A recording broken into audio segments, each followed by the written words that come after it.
محمد وبارك وصل وسلم عليه. قال الملأ من قوم فرعون إن هذا لساحر عليم يريد أن يخرجكم من أرضكم فماذا تأمرون. مخکې ذکر د موسی علیه السلام او د فرعون، دلته الله پاک د موسی علیه السلام او د فرعون د واقعي تکمیل ذکر کوي. ما بقیه واقعه د موسی علیه السلام او د فرعون دلته بیانېږي. تر دې ځایه پورې دومره بیان شو چې موسی علیه السلام د مدین نه واپس راغلو او فرعون ته د الله د دین دعوت ورکړو او خپل معجزه ورته ښکاره کړه. امسا یې وغورځوله فاذا هي ثعبان مبین، هغه غټ مار شو او مبین ښکاره غټ مارو، خوله یې وازه کړې وه او د فرعون طرف ته ور روانو. یو معجزه دا وه. او دویم معجزه ورته دا ښکاره کړه چې ونزع یده، خپل لاس یې د ګریوان نه راویستو د تخرګ نه، فاذا هي بیضاء للناظرین، ناڅاپه دا لاس د موسی علیه السلام تک سپینو د پاره د کتونکو. او په بل آیات کریمه کې راځي چې من غیر سوء، دا د پیس د مرض د وجې نه تک سپین نه و بلکې د موسی علیه السلام معجزه وه. کله چې فرعون د موسی علیه السلام د معجزات ولیدل نو په ویره کې گرفتار شو. اراکین د دولت راټول کړه او د هغوی سره مشوره وکړه چې د دې موسی څنګه مقابله وکړو. نو قال الملأ، اویل مشرانو با اثر سردارانو، من قوم فرعون، د قوم د فرعون نه. نو دلته تقدیر پکې ولګوي چې مع فرعون، ځکه په دې کې به دفع د یو اعتراض وکړو. خلاصه د اعتراض دا ده چې په دې آیات کې راغله چې دا وینا الملأ من قوم فرعون کړې وه. اراکینو د دولت بارسوخه او با اثر سردارانو دا وینا کړې وه چې ان هذا لساحر علیم. حلال کې په صورت شعراء کې الله پاک دا وینا د فرعون د خولې نه را نقل کړې ده چې قال للملأ حوله ان هذا لساحر علیم.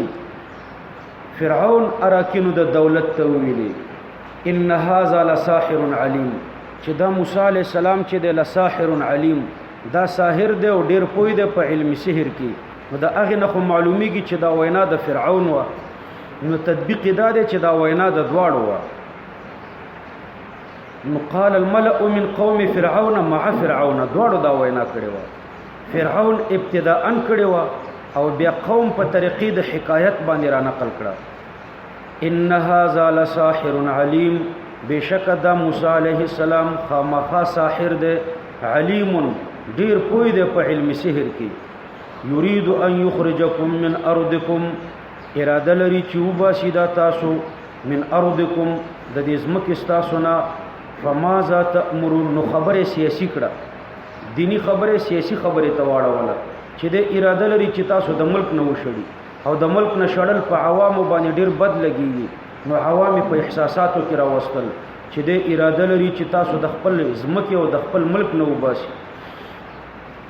فماذا تأمرون، نو ما خبر مقدم ده او ذا اسم موصول مبتدا مؤخره ده، یعنی مل الذی، څه شی دی هغه تأمرون چې تاسو ما ته امر کوئ. نو ما خبر مقدم او ذا اسم موصول مبتدا مؤخره. ذا به موصول تأمرون ورته صله، موصول سره د خپل صله نه د ما د لپاره خبره، یعنی ای شیء الذی تأمرونه، څه شی دی هغه چې تاسو ما ته مشوره راکوئ. او یا فماذا دا مجموعه مل کر یو ځای کا په معنا د ای شیء سره کا، بأی شیء حرف جرم پکې مقدر کا، د وروسته تأمرون پورې تعلق ورکا. نو تقدیر د عبارت داسې کا فبأی شیء تأمرون، نو په څه شي تاسو ما ته مشوره راکوئ. دلته الله پاک د الوهیت په دعوه باندې رد کوي. فرعون دعوه د الوهیت کړې وه.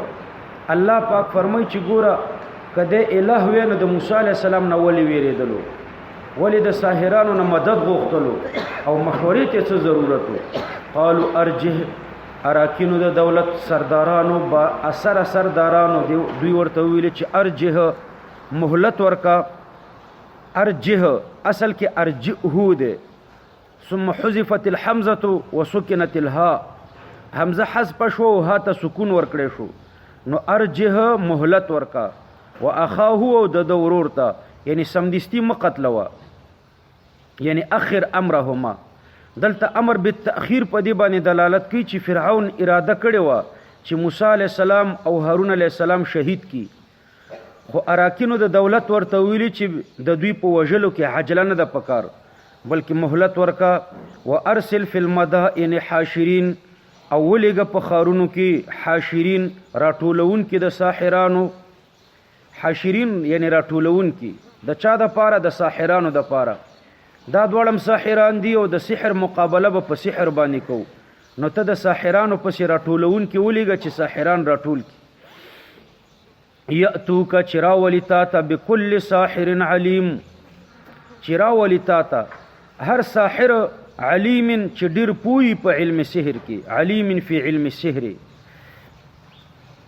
وجاء السحرة فرعون الله پاک فرمای راغله ساحران فرعون ته ساحران راغله دا ساحران څومره نو د کعب په روایت کې 12,000 او د ابن اسحاق په روایت کې 15,000 د ابي سمامه په روایت کې 10,000 بعضی وای 19,000 او د سودی په روایت کې څه د پاسه 13,000 او د ابي بزه په روایت کې 80,000 د محمد ابن کعب په روایت کې 80,000 او ابن جرير وای چې 300 300 من قومه و300 من عريش شپږ درې د خپل قوم او درې د بل قوم د عبد الله ابن عباس په روایت کې اویا ذکر شوی دی چې د اویا کسو ابن الجوزی رحمه الله بیا فرمای چې د دوی رؤسا د دوی مشران د ساحرانو څلور و صابور عازور حتحت او مصفا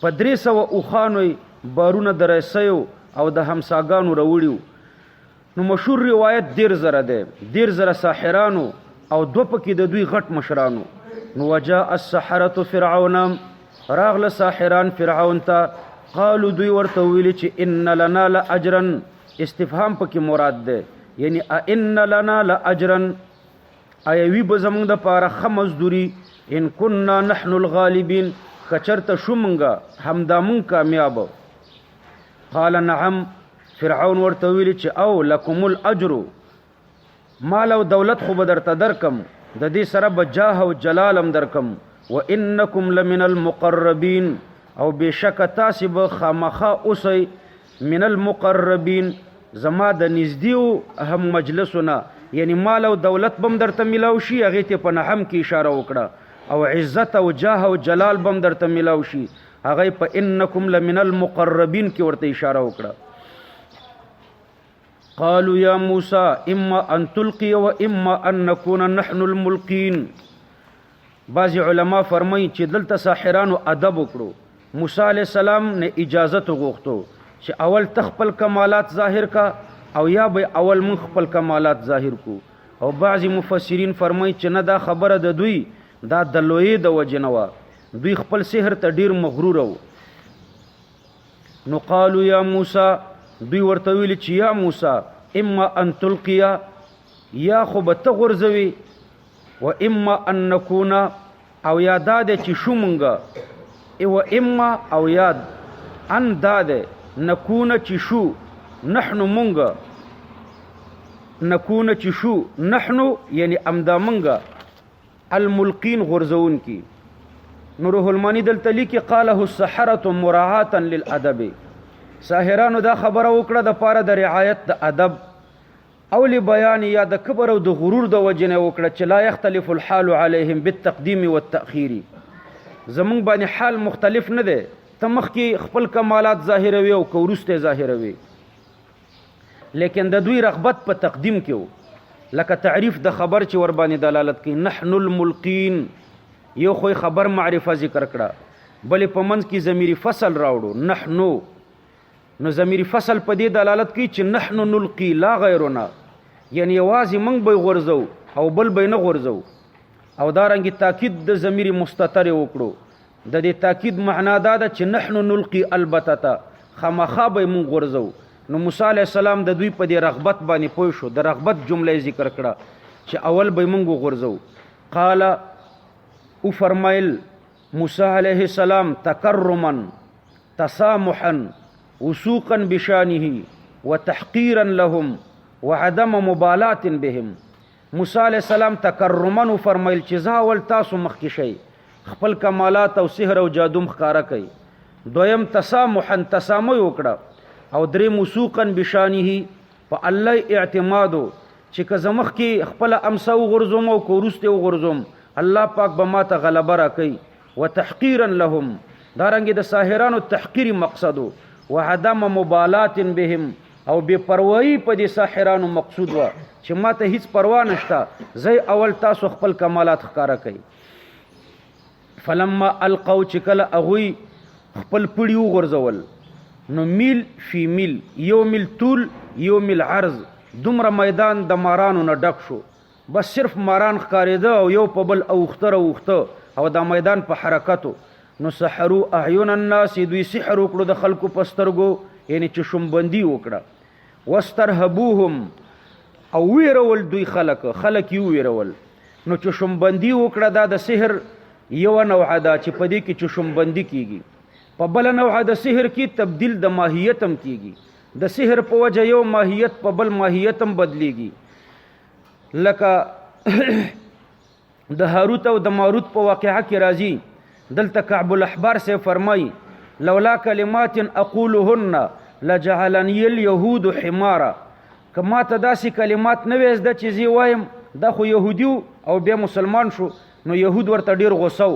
نو لولا کلمات اقولهن کداسې یو کلمات ما ته نه وې معلوم چې زی وایم لجعلتني اليهود حمارا نو يهوديانو به زما ماهیت د انسان په ماهیت د حمار باندې بدل کړو. نو قلب الماهیت هم پکې راځي. نو دلته دوی اغاسانه نوعه د سحر وکړه چې چشمبندي وکړه. د دې نه اوچت سحر هم کولای شو خو په دې اوله درجه د سحر کې دوی سخت شکست وخړو نه امید شو نو بلې پوړې د سحر ته پاتې نه شو. وجاءوا بسحر عظیم او دوی راتللو کړه په جادو لوی سره. واوحینا الی موسی او ما وحی وکړه موسی علیه السلام ته ان القی عصاک چې ته وغورځوه خپل امسا دی. نو ما هغه ته حکم وکړو چې ته خپل امسا وغورځوه. فاذا هي تلقف ما یأفکون نو ناڅاپه دغه همسا فاذا ناڅاپه هي د امسا چې وا تلقف خوی تیرول ما هغه شیان یأفکون چې جوړ کړیو دوی ماضی ترنه مراده ده. دوی چې کوم شیان جوړ کړیو هغه تیر کړو. فوقع الحق نو ثابت او د پاسه شو حق یعنی ظهر وتبین. الحق یعنی امر موسی چې هغه نبوت ده. وبطل ورکشو ما هغه څه کانوا يعملون چې و دوی چې کول به هغه سحریات ورکشو. نو فغلبوا هنالك یعنی فی ذلک المجمع العظیم په دې غټه مجمع کې دوی مغلوب شو. نو مغلوب داسې شو وانقلبوا یعنی رجعوا یا سوارو وګرځېده دوی صاغرین یعنی ذلیلین دوی ذلیل شو. نو دوی په دې باندې پوه شو دا د ساحران چې دا معجزه د سحر نه ده ځکه سحر په سحر غالبیږي صرف غلبه پې کوي. دلته نه یوازې دا چې غلبه راغله د دې ساحرانو سحر بالکل ختم شو ورک شو. د هغوی پړي او هغه ماران چې کوم هغه د میدان نه بالکل ورک شو او د سحر په وجه ورکېدل نه راځي غلبه راځي خو ورکېدل نه راځي. نو دوی پوه شو چې دا سحر نه دی. والقي السحرة وغورځولی شول ساحران ساجدین په دې حال کې چې سجده کوونکي وو. والقي صيغه د مجهول ده یعنی په دوی باندې الله پاک یو خاص کیفیت تواری کړو چې د سجدې نه بغیر بل چاره نه و. نو دا سجده جبرن او قهرن و. دوی په سجده نه غورځېدلی بلکې په سجده وغورځولی شو. نو لږ ساعت مخکې د پیغمبر مقابله کوله او یو ساعت وروسته کامل اولیاء شو الله پاک ته په سجده وغورځېده. نو د اسبابو د ولایت نه یو سبب د ولایت دا چې دوی د موسی علیه السلام ادب وکړو. نو القي السحرة ترجمه به څنګه کوو وغورځولی شو داسې به نه وایي چې وغورځېده وغورځولی شو جبرن و قهرن یعنی مجبورو چې وغورځېږي. الله پاک یو خاص کیفیت پې تواری کړو چې د سجدې نه بغیر بله چاره نه وه. ساجدین په دې حالت کې چې سجده کوونکي وو. قالوا آمنا برب العالمین، اویل دوی آمنا برب العالمین، من ایمان راوړی دی په رب العالمین باندې. په بعضې روایاتو کې راځي چې د فرعون د قوم نه 6 خلکو ایمان راوړو، او دا ساحران هم چې هر څومره وه دوی هم ټولو ایمان راوړو. نو آمنا برب العالمین، رب موسی و هارون دا بدل دی د رب العالمین نه. او په دې کې فایده دفع د توهم ده. د رب العالمین اطلاق به چې کله قبطیان وکړو نو فرعون به یې ترېنه مرادولو. اوس دا جمله چې دوی ویلي چې آمنا برب العالمین، کیدای شي د دې نه قبطیان فرعون مراد کی چې مونږ ایمان راوړی دی په فرعون، ځکه د دوی په عقیده کې رب العالمین فرعون. نو دفع د توهم په دې بدل سره وکړه چې رب موسی و هارون، هغه رب د موسی او د هارون دی. یوازې په موسی هم اکتفا ونه کړه چې رب موسی. که چېرته په رب موسی اکتفا کړی وی نو بیا به هم چا دا توهم کولی چې رب موسی خو هم فرعون دی، ځکه موسی علیه السلام په ماشومتوب کې د فرعون په کور کې تربیت شو، د فرعون په کور کې د تربیت شو. نو د رب موسی هم کېدای شي چا فرعون مراد کړی وی، نو هارون هم ورسره زیات کړو. د هارون تربیت خو فرعون نو کړی، الله پاک کړی. قال فرعون، نو اویل فرعون آمنتم به، تاسو ایمان راوړو په دې موسی علیه السلام قبل ان آذن لکم، پخوا له هغه چې اجازه وکړم زه تاسو ته، زما د اجازې نه مخکې تاسو ایمان راوړو. ان هذا لمکر، ان هذا لمکر، بېشکه دا ستاسو ایمان چې دی لمکر، دا یو سازش دی. لمکر یعنی لحیلة، یو فریب دی، یو سازش دی. مکرتموه یعنی احتلتموها، تاسو دا مکر بنا کړو. فی المدینة یعنی فی المصر قبل ان تخرجوا الى الميعاد، مخکې د دې نه چې دی میعاد د مناظرې میدان ته راشئ نو تاسو مولیانو خپلو کې سره مسلات کړو. لتخرجوا منها اهلها، یو سیاسي سازش د دې نم جوړ کړو د دې دپاره چې تاسو وباسئ د دې مصر نه اهل د دې مصر. فسوف تعلمون، نو زر دی چې تاسو به پوه شئ. لأقطعن ایدیکم، خامخا غوڅ بکم، خامخا ایدیکم لاسونه ستاسو، و ارجلکم او پښې ستاسو، من خلاف سره مخالفی یعنی رد او بدل، من خلاف په موضع د حال کې دی یعنی مختلفتن رد او بدل. ثم لأصلبنکم اجمعین، بیا به زه تاسو پانسی کم ټوله. قالو، نو دا ساحران ورته وایي چې موږ د مرګ نه مه ویروه، موږ خو د الله ملاقات ته مشتاق یو. انا بېشکه موږ الى ربنا په لوري د رب خپل، په طرف د رب خپل، منقلبون ورتلون کیو، یعنی موږ رحمت د رب ته ورتلون کیو او موږ رحمت د رب ته شوق لرو. وما تنقم منا یعنی وما تکره منا، یو معنی دا ده. دویمه معنی دا ما تطعن علینا، پښتو کې او ته عیب نه ګڼي. وما تنقم منا، او عیب نه ګڼي ته ای فرعون زمونږ نه، الا ان آمنا، مگر دا خبره عیب ګڼي چې مونږ ایمان راوړی دی بآیات ربنا، په آیاتو د رب زمونږ، په آیتونو د رب. لما جاءتنا، کله چې راغله مونږ ته، نو دا آیات ربنا و. مولانا روم رحمه الله په مثنوي کې دا واقعه په ډېرو ښکلو اشعارو کې ذکر کړې ده، خو هغه آخري شعر چې کوم دی په هغې کې د معجزې او د سحر په مابین کې فرق کړی دی. هغه واقعه داسې ذکر کوي چې دا ساحران خو ډېرو، په دې کې 2 ډېر غټ مشرانو. نو فرعون دې دواړو مشرانو ته خبر ولېږلو چې دلته یو 2 درویشان دي، یو 2 ملنګان دي، بل هیڅ نه لري، صرف یوه امسا ورسره ده. او په دې یوه امسا یې زمونږ ټول سلطنت چیلنج کړی دی، زمونږ ټول فوج او پولیس او ټوله بادشاهي زمونږ چیلنج کړی ده، موږ د هغه مقابله نشو کولی. نو موږ د دې مولا نه، د دې 2 درویشانو نه خلاص کوي. وایي دا دواړه ملنګان خپلې مور ته لاړو او د خپل پلار د قبر ادرس یې ترېنه واخیستو چې زمونږ پلار په کوم ځای کې ښخ دی. هغه پلار هم ډېر غټ ساحر و. نو مور یې ورته د پلار قبر وښودلو.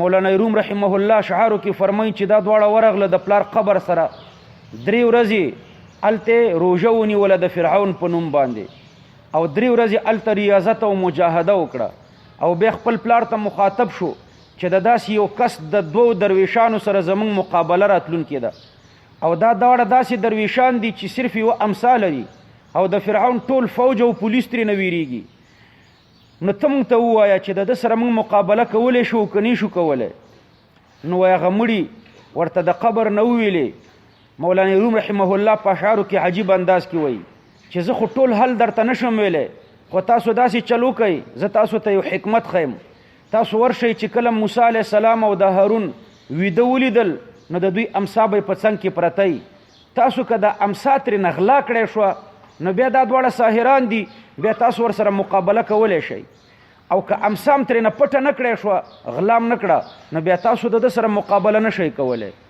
نو وایي دوی دواړه یوه ورځ روانو د موسی علیه السلام او د هارون علیه السلام تعقیب یې کولو دواړه د یوې ونې لاندې وده دي امسا یې سر ته لرې ایښې ده دا دواړه ورنږدې شو موقع پیدا کړه چې د امسا پټه کړي نو د امسا نه اژدها جوړه شوه او په دوی حمله وکړه دوی وتښتېده نو دوی پوه شو چې د ده سره مقابله نه ده ممکنه اوس په دې کې یو علمي نکتې ته اشاره ده سحر چې دی دا د اسبابو خفیو سره تعلق لري سحر هغه تعلیم او تعلم غواړي جادوګري چې دی تعلیم او تعلم غواړي د اسبابو خفیو سره تعلق وي ساحر چې ویښ وي بیدار وي نو سحر کوي شي او چې ساحر ودی هغه اسباب خفیه او منتر او کوډي ونه وي نو بیا دا سحر نشي کوله د جادو په چا باندې اثر نشي کوله نو جادوګر چې ودی څه نشي کوله او اسباب خفیه چې استعمال نکي نو څه نشي کوله نو د جادو د اثر خالق الله دی خو کاسب جادوګر دی اسباب خفیه لري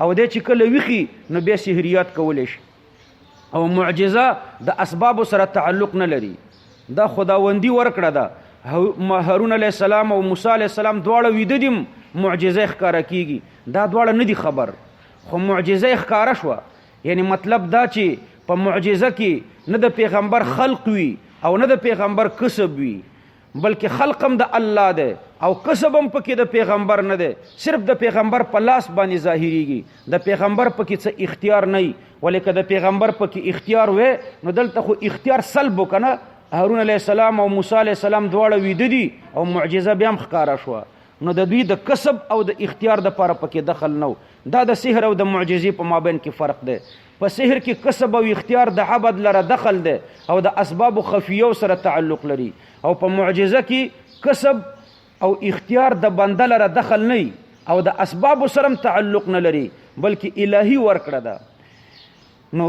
د موسی علیه السلام معجزه او د دې ساحرانو سحر نو دوی پوه شو چې دا معجزه ده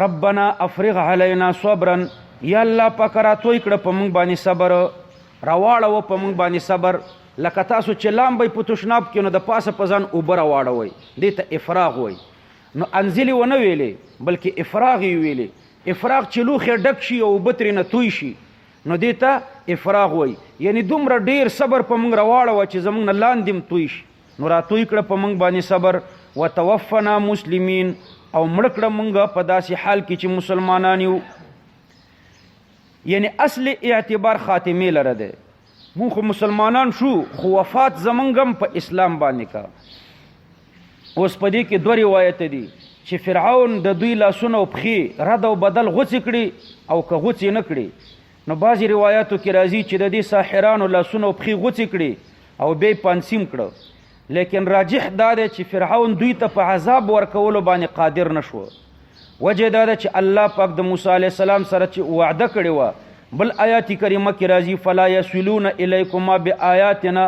انتما ومن اتبعکم الغالبون فلا یصلون الیکما دوی به تاسو ته په ضرر نشي در رسېدی انتما ومن اتبعکم الغالبون تاسو او ستاسو پیروان به ټول غالبي نو موسی علیه السلام به هم غالبي او پیروان د موسی علیه السلام چې دا ساحرانو دوی به هم غالبي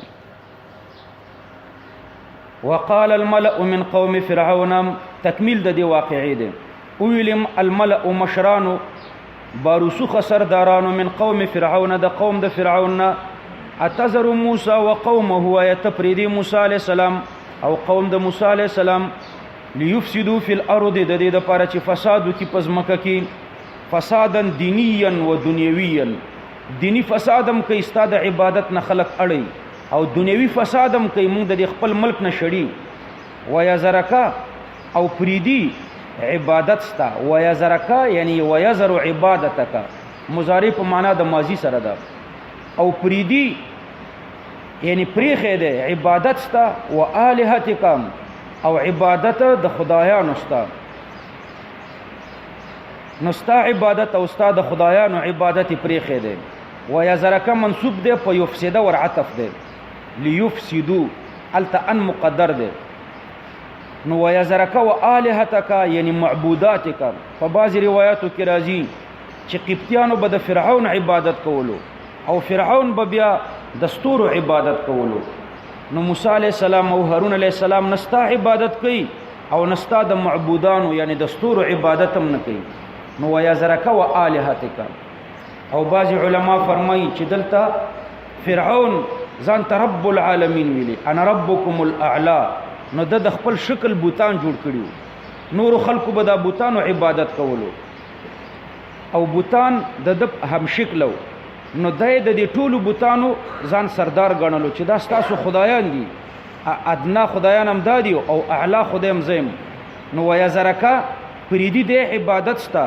و الہتک او د الہ استا یعنی د عکسونو د بوتانو استا قال سنقتل ابناهم فرعون ویلی چې دوی قادر نه دي په فساد زکه دا مخلوق دي نو خامخا ز به قتل کم د دوی بچي ونستحيي نساهم او ژوندۍ به پریدم د دوی خزي په ابتدا کې فرعون د دوی بچي حلالول کله چې کاهنانو د تویلو چې د بیت المقدس نه ور روزي مصر تراشي او د قبطیانو هر کور ته نه نوزي نو بیا دوی تعبیر د دې خوب داسې کړو چې په بنی اسرائیلو کې به یو ماشوم پیدا کیږي او داغه د لاسه به د فرعون بادشاہي ختميږي نو فرعون د بنی اسرائیلو ماشومان حلالول الله پاک مقدره کړی و موسی علیہ الصلوۃ والسلام خپل مور په صندوق کې بند کړو او په اوبو کې وغورځولو هغه صندوق د فرعون لور راونیولو کور ته راوړو د فرعون بیبي چې و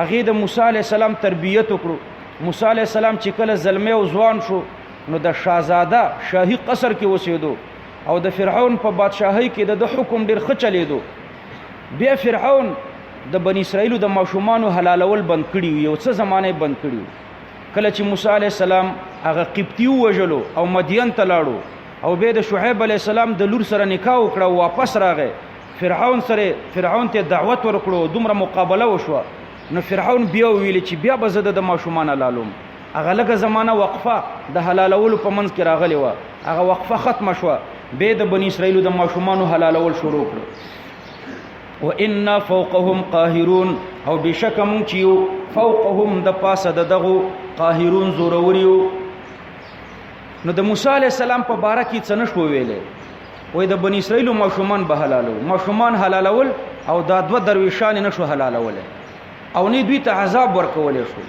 سعید ابن جبیر رحمه الله فرمای چې فرعون به موسی علی السلام ته قتل نو تشبول بترینه بویدل میتیازي بترینه تلی نو د دې دوړو نه ډیر سخت ویریدو نو دوی ته ورکته هم نشو موسی علی السلام او هارون علی السلام ته حالانکه د دې دوړو ذبح کول خود ماشومان نه ورته اسانه خو دوی ته تهدید نشو ورکوله هر کی ترسید از حق و تقوا گزید ترصد از وای انس و جن و هر کی دید څوک چې د الله نه ویریږي او تقوا مختار کی نو انسانان او پیریان او څوک چې ګوري هغه ټول بتر نه هیریږي قال موسی لقومه او فرمایل موسی علیہ السلام خپل قوم ته استعینوا بالله مدد غواړي د الله نام واصبروا او صبر کوي علی ما سمعتم من الاقاویل الباطله دا تاسو چې کوم باطل خبره اوري په دې صبر کوي نو دا دوه نسخې د کامیابی دي د الله نه مدد غوښتل او په مشکلاتو صبر کول ان الارض لله یورثها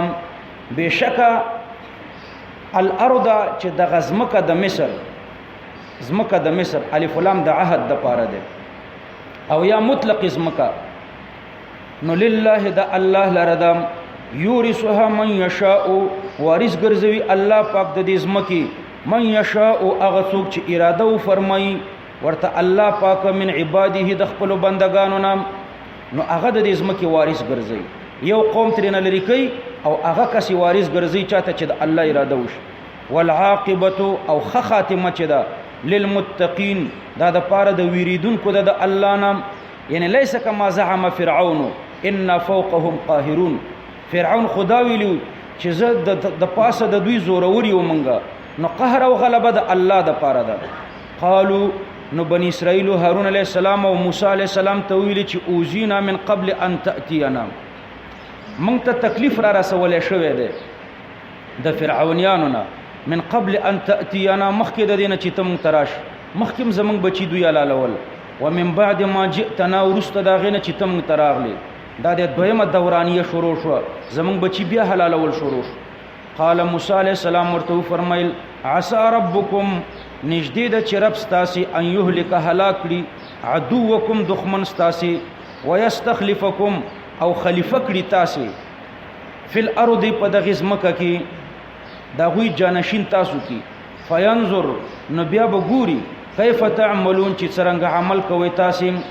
ولقد اخذنا آل فرعون الله پاک فرمای خامخا په تحقیق سره اخذنا نیول یوم آل فرعون قوم د فرعون من قوم د فرعون نیول بالسنین په کلونو د قحطی سره، بالسنین جمع سنه والمراد بها عام القحط کلونو د قحطی، نو بالسنین یعنی په کلونو د قحطی سره په کلو کې، ونقص من الثمرات او په نقصان سره د میوه په خاریو کې، لعلهم یذکرون لپاره د دې چې دوی پند واخلي. فاذا جاءتهم الحسنه نو فاذا یعنی نو کله بچي جاءتهم راغله دوی ته الحسنه خيغنا یعنی فائدہ، نو قالوا دوی بویل لنا هذه یعنی من لره ده همدا یعنی لمن سره دا لایق ده، لنا هذه یعنی من لره ده همدا یعنی دا زمون سره مناسبه ده دا فائدہ. وان تصبهم سيئه او کو برسید دوی ته سيئه یو نقصان یو بدی، نو یطیروا بدپالی بین ولا بموسی په موسی علیہ السلام باندې و من معه او په هغه خلق مؤمنانو باندې چې د موسی علیہ السلام سره دي. الله فرمای الا خبردار شي انما بشک خبر همدادا طائرهم یعنی سبب طائرهم سبب د بدپالی د دوی چې اعمال دي عند الله د الله سره دي، سبب د بدپالی د دوی چې هغه د دوی خراب اعمال دي عند الله هغه د الله سره دي یعنی د الله په علم کې دي.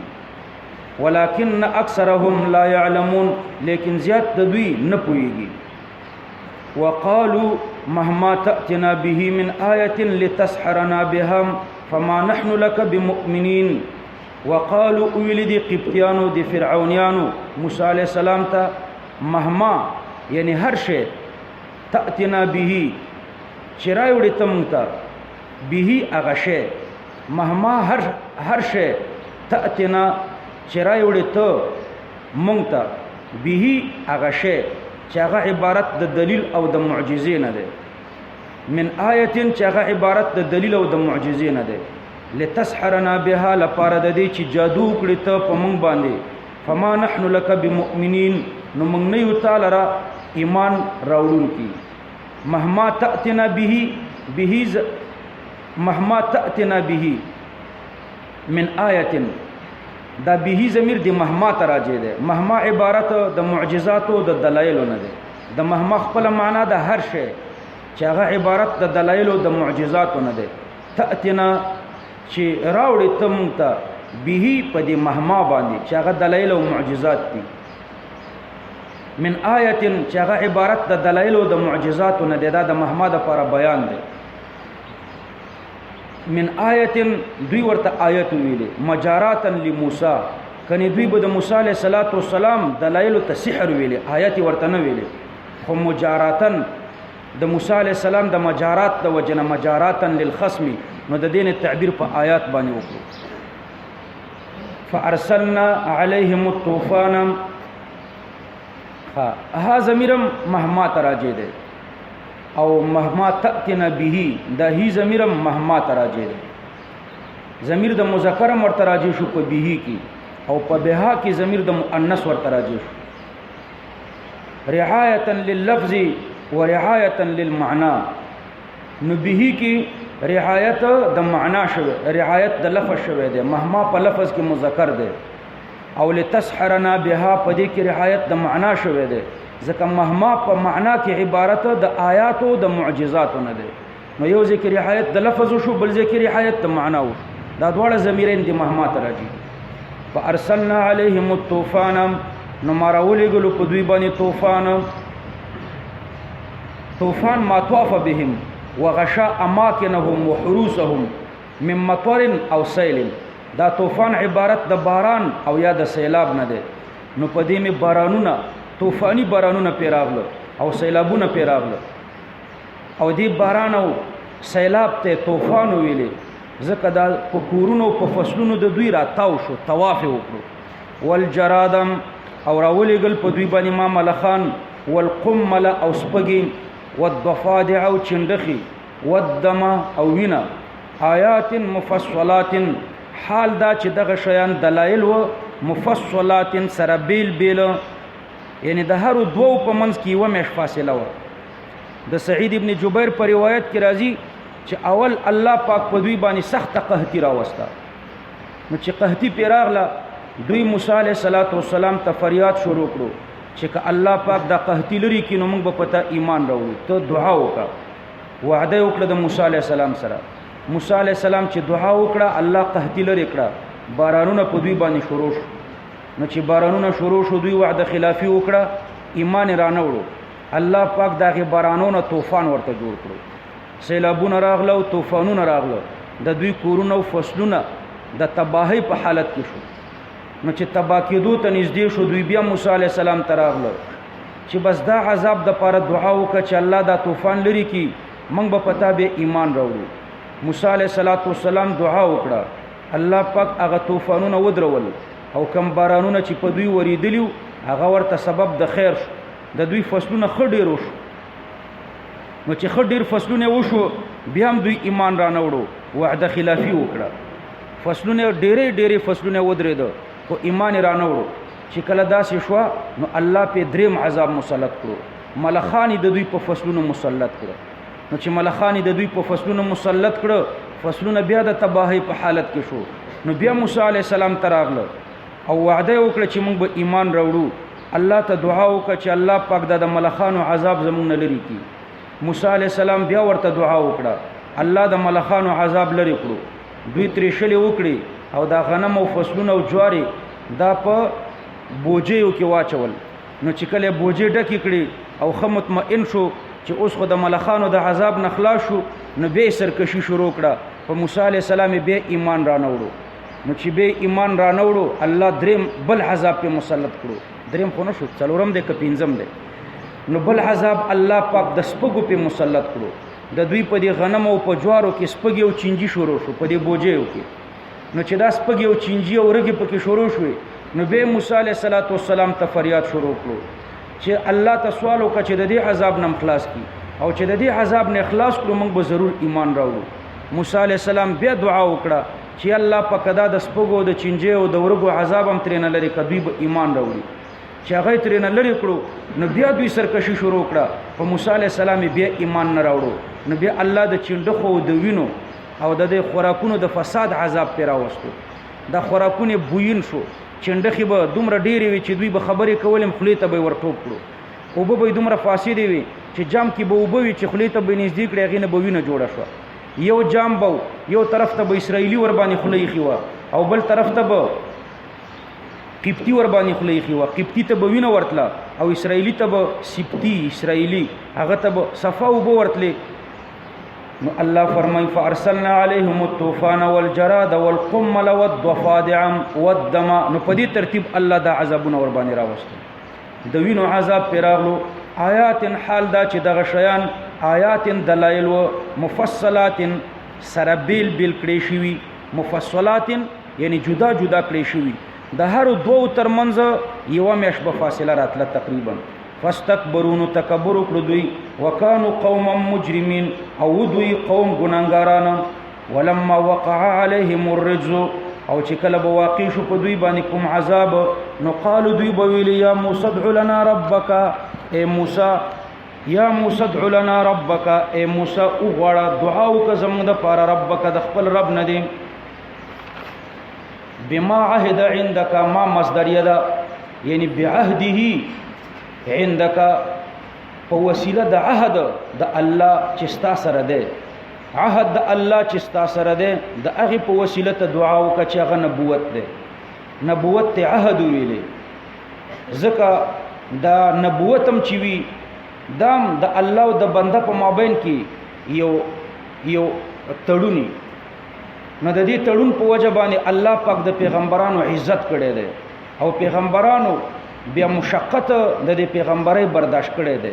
دارنګې د پیغمبرۍ د پاره داسې حقوق دي لکه د عهودو د وعدو او حقوق چې وي.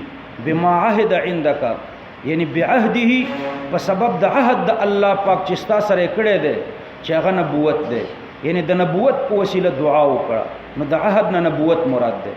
لئن کشفت عنا الرجز کچرته لرې کړه تا زموږ نه د عذاب لنؤمنن بک نو خامخا ایمان براوړو خامخا تعالی را دو خامخا یو د لام یو د نون ولنرسلن او خامخا وبلیګم خامخا ستا سره بنی اسرائیل. فلما کشفنا عنهم الرجز چې کله موږ لرې کړه د دوی نه د عذاب الی اجل تر هغې نیټې پورې هم بالغوه چې دوی رسیدونکي و هغې ته، تر هغې نیټې پورې چې دوی رسیدونکي و هغه نیټې ته. هغه کومه نیټه وه؟ معینوه لایمانهم، هغه نیټه چې دوی به د خپل ایمان دپاره ټاکلې وه چې په دې نیټه به موږ ایمان راوړو. نو تر دې نیټې پورې به موږ ترېنه عذاب لرې کړو. هم بالغوه چې دوی رسیدونکي و هغې نیټې ته. نو مراد د نیټې نه معینوه لایمانهم دی. او یا دویمه توجیه پکې وکړه چې د نیټې نه مراد حد معین من الزمان، بس یو معینه نیټه ده چې د الله په علم کې وه، دوی به هغې نیټې پورې د عذاب نه خلاص وو. هم بالغوه اذا هم ینکثون، ناڅاپه دوی هغه وعده ماته کړه، ناڅاپه به دوی هغه وعده ماته کړه. فانتقمنا منهم یعنی فاردنا الانتقام منهم، ما به وعده د اراده د انتقام د دوی نه وکړه. فانتقمنا منهم فاغرقنا، ګوره ما درته تاویل پکې وکړو. اردنا الانتقام منهم، ما اراده د انتقام وکړه د دوی نه. په خبره خو پوه شو، تقدیر مې درته ولګولو. اردنا الانتقام دا تقدیر مې پکې ځکه ولګولو لیترتب علیه الغرق چې دا وروسته فاغرقناهم ورباندې مرتب شي. په دې کې مې دفعه د اعتراض درته وکړه چې فانتقمنا منهم دا مرتب علیه، فاغرقناهم دا ورباندې مرتب، حالل کې غرق عین انتقام دی. نو د دواړو په مابین کې غیریت نشته، نو غرق به څنګه مرتب شي په انتقام؟ نو ما درته جواب ورکړو شاباسي چې دلته د فانتقمنا نه څه شی مراد دی؟ اراده د انتقام. بیا در باندې اعتراض کوم چې د ارادې دوه معناګانې دي، یو د الله صفت دی اراده ازلیه، او یو تعلق د اراده دی. تعلق د اراده حادث دی او خپل اراده چې د قدیمه ده. نو دلته دا تعلق د اراده مراد دی او خپل د اراده مراد ده. نو که خپل اراده مرادی نو فانتقمنا منهم دا اراده په ازل کې شو، فاغرقنا منهم مرتب علیه په ازل کې شو. نو فاغرقناهم نو دا مرتبم په ازل کې شو. حالل کې دا مرتب چې غرق دی دا په ازل کې نه دی، بلکې دا خود موسی علیه السلام په زمانه کې.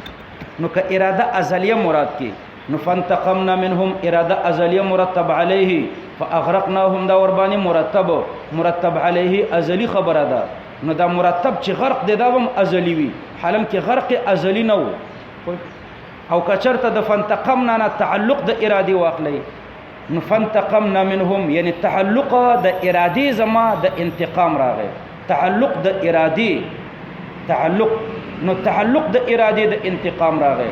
نو چې تعلق د ارادي د انتقام راغی الله پاک فرمایي فاغرقناهم نو دوی بیا ما غرق کړ. نو په دې باندې به اعتراض راځي چې په تعلق د ارادي د انتقام باندې خدا غرق نه دی مرتب، دا تعلق تنجیزی ګوره مرتب ځکه نه دی چې تعلق د ارادي د دې سره د غرق مقارن دی، د دواړو په مابین کې مقارنت دی، او د مرتب او د مرتب علیه په مابین کې مقارنت نه وي. په اعتراض پوه شو قاری عامره فاردنا فانتقمنا منهم، د فانتقمنا معنا مې درته وکړه فاردنا الانتقام. پوه شو؟ اوس د ارادي دوه معناګانې دي، یو تعلق د ارادي تعلق تنجیزی چې زما د ارادي تعلق د انتقام سره راغلو، دویمه اراده ازلیه.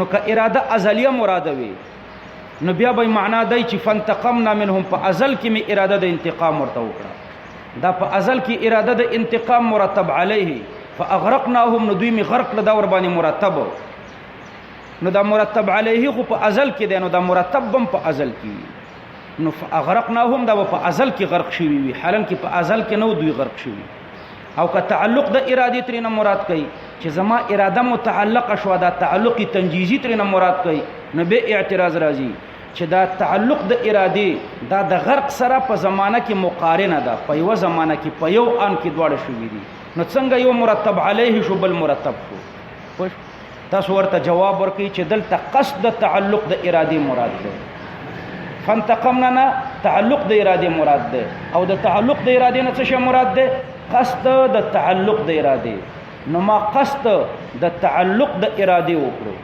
دا قصد د تعلق د اراده دا مرتب علیه او فاغرقناهم دا ور باندې مرتب نو یو تعلق دی بل قصد دی د قصد سره دا غرق نه دی مقارن د قصد سره د دې تعلق سره مقارن دی قصد د تعلق د اراده می وکړو خو شو دویم جواب ورته ورکړي چې فانتقمنا منهم د دینه می عین اراده قدیمه مراده ده او کته اعتراض وکي چې فانتقمنا منهم د دینه اراده ازلیه مراده شو نو دا مرتب علیه فاغرقناهم دا ور باندې مرتب نو مرتب علیه خو ازلی شی ده اراده ازلیه نو فاغرقناهم دا بم ازلی وی نو تاسو ورته جواب ورکړئ چې ګوره دلته بیا د دې ارادي ازلی معنا کو په حکم سره فانتقمنا منهم یعنی حکم د اغراق وکړو فیصلم د اغراق وکړه نو هغه اراده ازلیه کې به بیا تعویل په حکم سره کو فیصلم د اغراق وکړه فاغرقناهم نو دوی می غرق کړو د دې ټولو نه اسانه توجیه ده چې فاده ترتب د پاره نه ده بلکې فا تفسیریه ده د یو تعویل تم ضرورت نشته فانتقمنا منهم نو ما د دوی نه انتقام واخیستو هغه انتقام سوف اغرقناهم ما دوی غرق کړو فی الیم په دې بحر کې بانهم كذبوا بآياتنا په سبب د دې چې دوی تکذیب کړو زما په آیاتونو باندې یعنی زما آیاتونو ته نسبت دروغ کړو وکانو عنها او دوی زما د آیاتنا غافلین زما د آیاتنا بے فکر و غافلین یعنی بے فکر و سوچ پکې نه کول زما په آیاتو کې واورثنا القوم الذين كانوا يستضعفون مشارق الارض ومغاربها او ما په میراث ورکړه القوم الذين اغي قومتا القوم الذين مفعول اول د پاره د اورثنا ده مفعول ثانی پکې مشارق الارض ومغاربها ده ما په میراث ورکړه القوم الذين اغي قومتا كانوا يستضعفون چې و هغه کمزوري ګڼل کېدل مشارق الارض مشرقونو د زمکې کې او مغاربها او په مغربونو د زمکې کې نو په مشرقونو په مغربونو کې هغه کمزوري ګڼل کېدل نو هغه ته په میراث ورکړه د ازمکه کانو ماضی دا یستضعفون دا مضارع دا ماضی او مضارع چې سره یوځای شي نو کله د استمرار د پاره نو دلته به معنا د استمرار پکې وي یعنی علی الاستمرار می ورته په میراث ورکړه مشارق مشرقونه د زمکی و مغاربها او مغربونه د زمکی د دینه مراد شام ده حسن بصری او قتاده ته په روایت کې شام راغلی ده او یا شام او مصر دواړه دي د بغوی په روایت کې التي باركنا فيها دا صفت د پاره د المشارق والمغارب ده هغه مشارق او مغارب د زمکی باركنا فيها چې ما پاغي کې برکت اچولیو بسعت الرزق یوم پاغي کې رزق پراخه کړو دویم بکونها مساکن الانبیاء هغه د پیغمبرانو مسکن می ګرځولیو ترمذی او طبرانی او ابن حبان د زید ابن ثابت نه روایت کوي چې طوبى للشام فقيل له ولما پیغمبر علیه السلام فرمایل چې شام د پاره خوشحالي ده نو چا ورته ویل چې ولما ولی شام ته خوشحالي ده قال ان ملائکه الرحمن باسطه اجنحتها عليها ملائکه د رحمت چې خپل وزري په شام غړولې دي نو الله په شام کې برکت اچولې ده نو راجح دا دی چې د دینه د شام ترنه مراد ده نو التی می صفت د پاره د مشارق او د مغارب کړو د الارضی د پاره می صفت نکړو وجه دا ده چې پدې کې عطف علی الموصوف قبل الصفت راځي عطف على الموصوفه قبل الصفت. پوه شو؟ الارض موصوف او التي باركنا فيها دا ورته صفت او د موصوف او د صفت په مابین کې فاصله په ومغاربها باندې راغله. ومغاربها په دې هو پوه شو. نو عطف په موصوف راغلو قبل صفت او دا د نحویانو په نيز ناجایزي. لدی وجنه د الارض د پر دا صفت نه ده بلکې مشارق الارض د معطوف علیه ومغاربها ور باندې معطوف د معطوف علیه سره موصوف التي باركنا فيها دا ورته صفت. وتمت كلمه ربك الحسنى. وتمت د تمت معنا دا خپل معنا پورا شو. وتمت یعنی پورا شو معنا مراد دا چې وفا او کمال ته ورسېدله. کلمه ربک وعده د ربستا مفسرین معنا د تمت کی مضوت واستمرت. عربان وی مضى على الامر اذا استمر. د کلمې نه مراد وعده د الله د نصرت ده چې په ژبه د پیغمبري کړي و چې عسى ربکم ان يهلك عدوکم. او دارنګي ونريد ان نمن على الذين استضعفوا في الارض. حسنا تانیس د احسن د صفت د پاره د کلمې ده.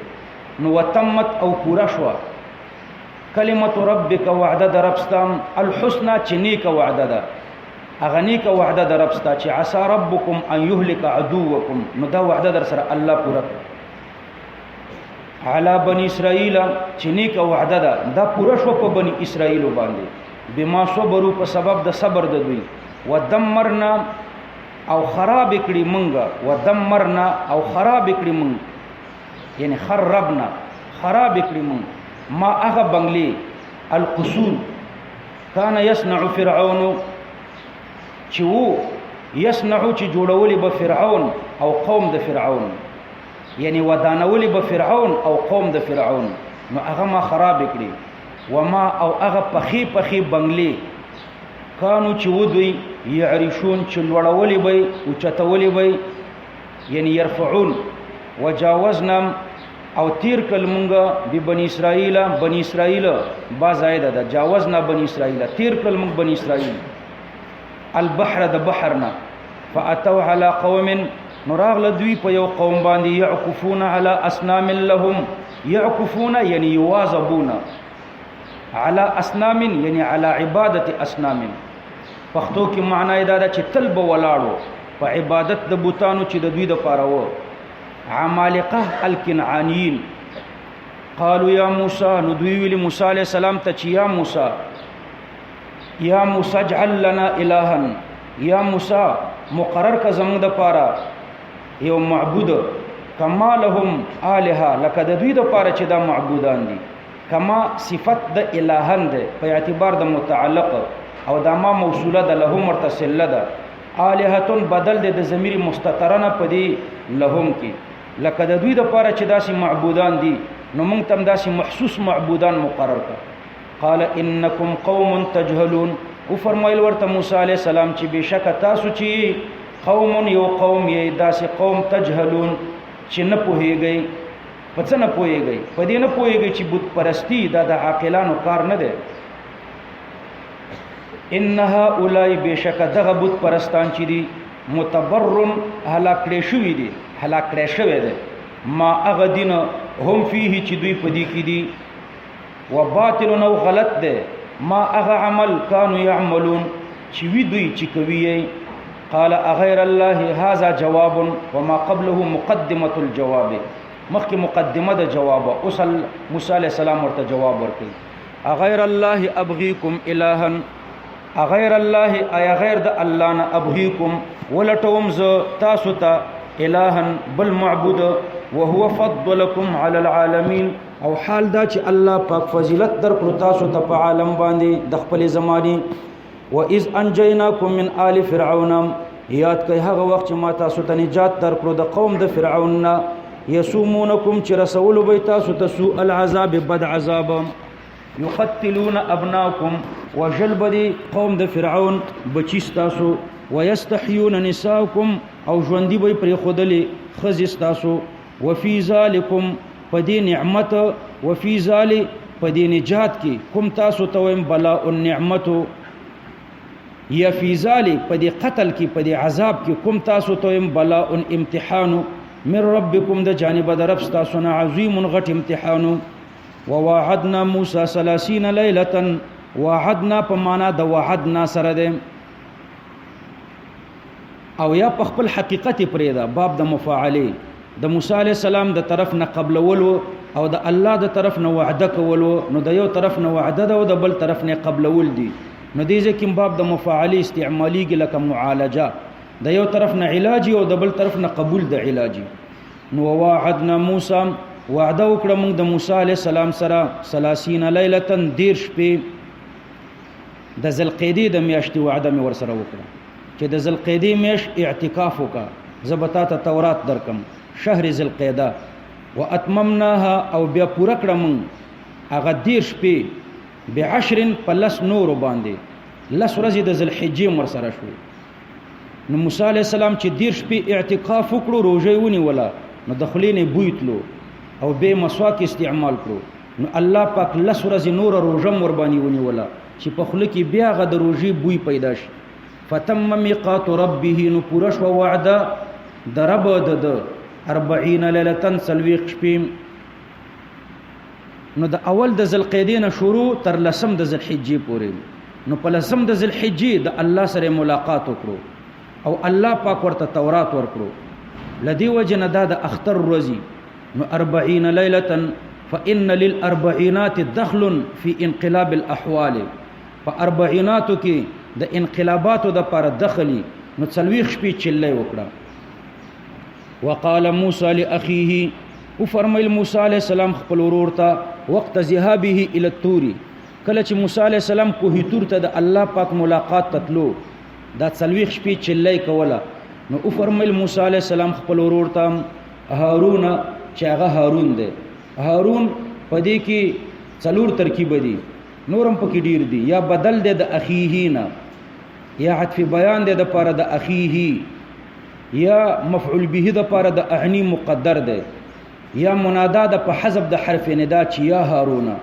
هارون اسم اعجمی عبرانی ويكتب بدون الالف اے هارون اخلفني في قومي اخلفني یعنی کن خلیفتي تزما خلیفہ شا فی قومی زما په قوم کې واصلح ما يحتاج الى الاصلاح کوم شي چې اصلاح ته ضرورت لري دا غي اصلاح وکړه نو اصلح مفعول به می درته مقدر کړو متعدی می کړو اصلح ما يحتاج الى الاصلاح او یی لازمی کا واصلح یعنی کن مصلحا ته په خپل مصلح شه نو لازمی معنی هم کولې نو موسی علی السلام هارون علی السلام ته ویل چې ته زما خلیفہ شه د خدای الله د طرف نه نبی مو او رسول مو موسی علی السلام ورته څنګه وای چې ته زما خلیفہ شه د دې وجه دا و چې ټیک ده موسی علی السلام هم نبی او رسول هارون علی السلام هم نبی او رسول خو ریاست د موسی علی السلام ریاست د رسالت سره لازم نه ده نو ریاست د موسی علی السلام او معاونیت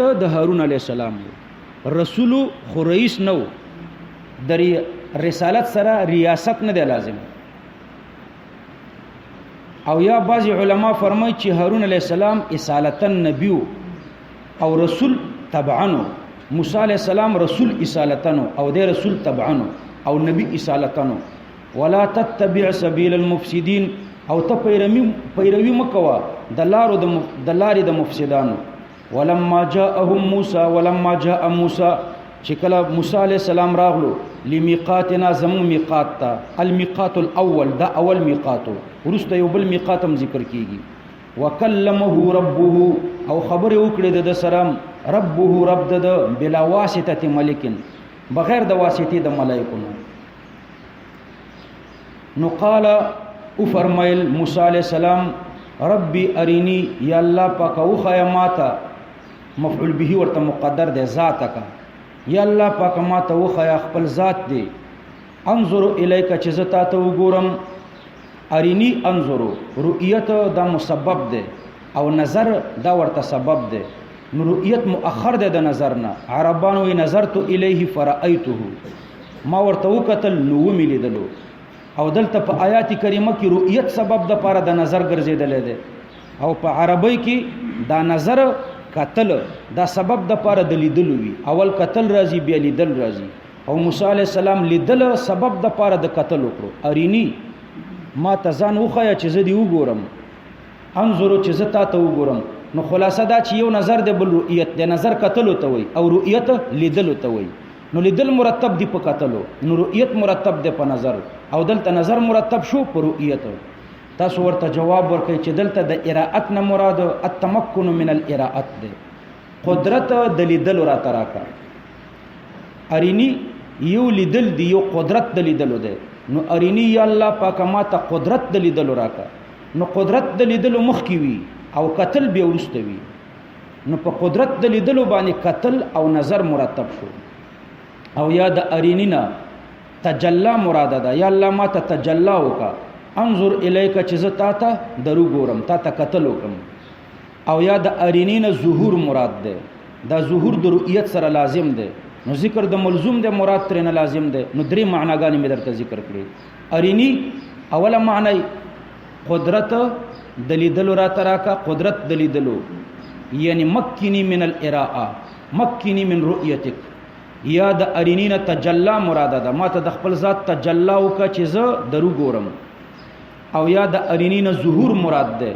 ما ته خپل ذات را ظاهر کا انظر الیک چې زه وګورم تا ته قتل وکم تا ته قال لن ترانی دا جمله مستأنفه ده لکه سائل چې سوال کړي چې فماذا قال رب العزه الله پاک ورته څه جواب ورکړو نو الله فرمای قال موسی علیہ السلام ته الله پاک فرمایل چې لن ترانی هیڅ کله به تما و نه ګوري لن ترانی معتزله وی چې کلمه د لن د نفي د تابید د پاره ده یعنی علی التابید به تما نه ګوري نه په دنیا کې نه په آخرت کې مونږ وایو چې کلمه د لن د نفي د تاکید د پاره ده د نفي د تابید د پاره نه ده دنیا کې به نه ګوري او آخرت کې به الله پاک ورته خپل ځان ښکارا کوي نو معتزله د نفي د تابید د پاره ګرځي او مونږ د نفي د تاکید د پاره ګرځو که اومنو چې دا د نفي د تابید د پاره ده نو بیا دنیا ترنه مراده ده یعنی په دنیا کې به مې تر اخره پورې ته ونه ګوري لکه الله پاک په بل ځای کې فرمایي ولن يتمنوه ابدا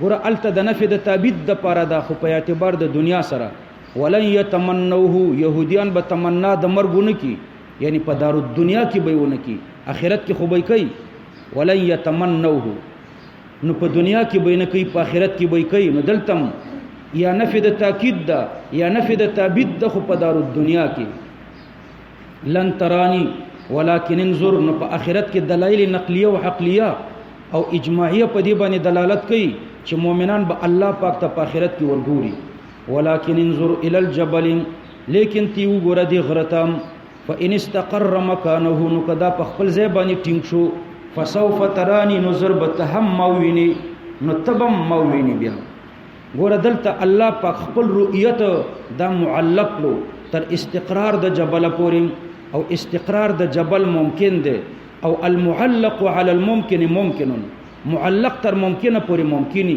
نو د الله لیدل ممکن دی خو په دې فانی سترګو نه لیدل کېږي په باقی سترګو به په آخرت کې ولیدل شي دویم دا چې لو کان رؤیته مستحیله کدا الله لیدل محال و لما سأله موسی نو موسی علی السلام به د دې سوال نه کولو حالان کې موسی علی السلام سوال کړی دی ځکه د محال سوال خو څوک نه کوي آیا د معتزله او عقل د موسی علی السلام د عقل نه ډیر دی موسی علی السلام ته دا پته نه و چې د الله لیدل محال دی حالان کې موسی علی السلام سوال وکړو نو معلومیږي دا چې د موسی علی السلام په حق کې د الله لیدل ممکن و فلما تجلى ربه للجبل نو کله چې بلا کیف تجلا وکړه یعنی ظاهر کړو نور خپل للجبل غرتا جعله نو وی ګرځولو هغه غر دکن زری زری وخر او پریوتو او غرزیدو موسی علیہ السلام صاعقا بهوشم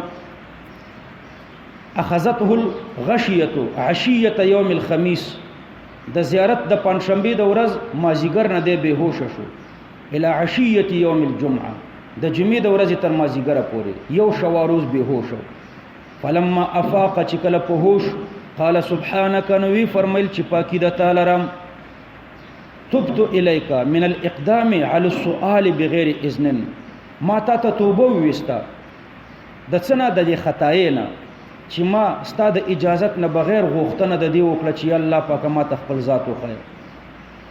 وانا اول المؤمنین، او یا الله پاک زه اول د مؤمنانو يم.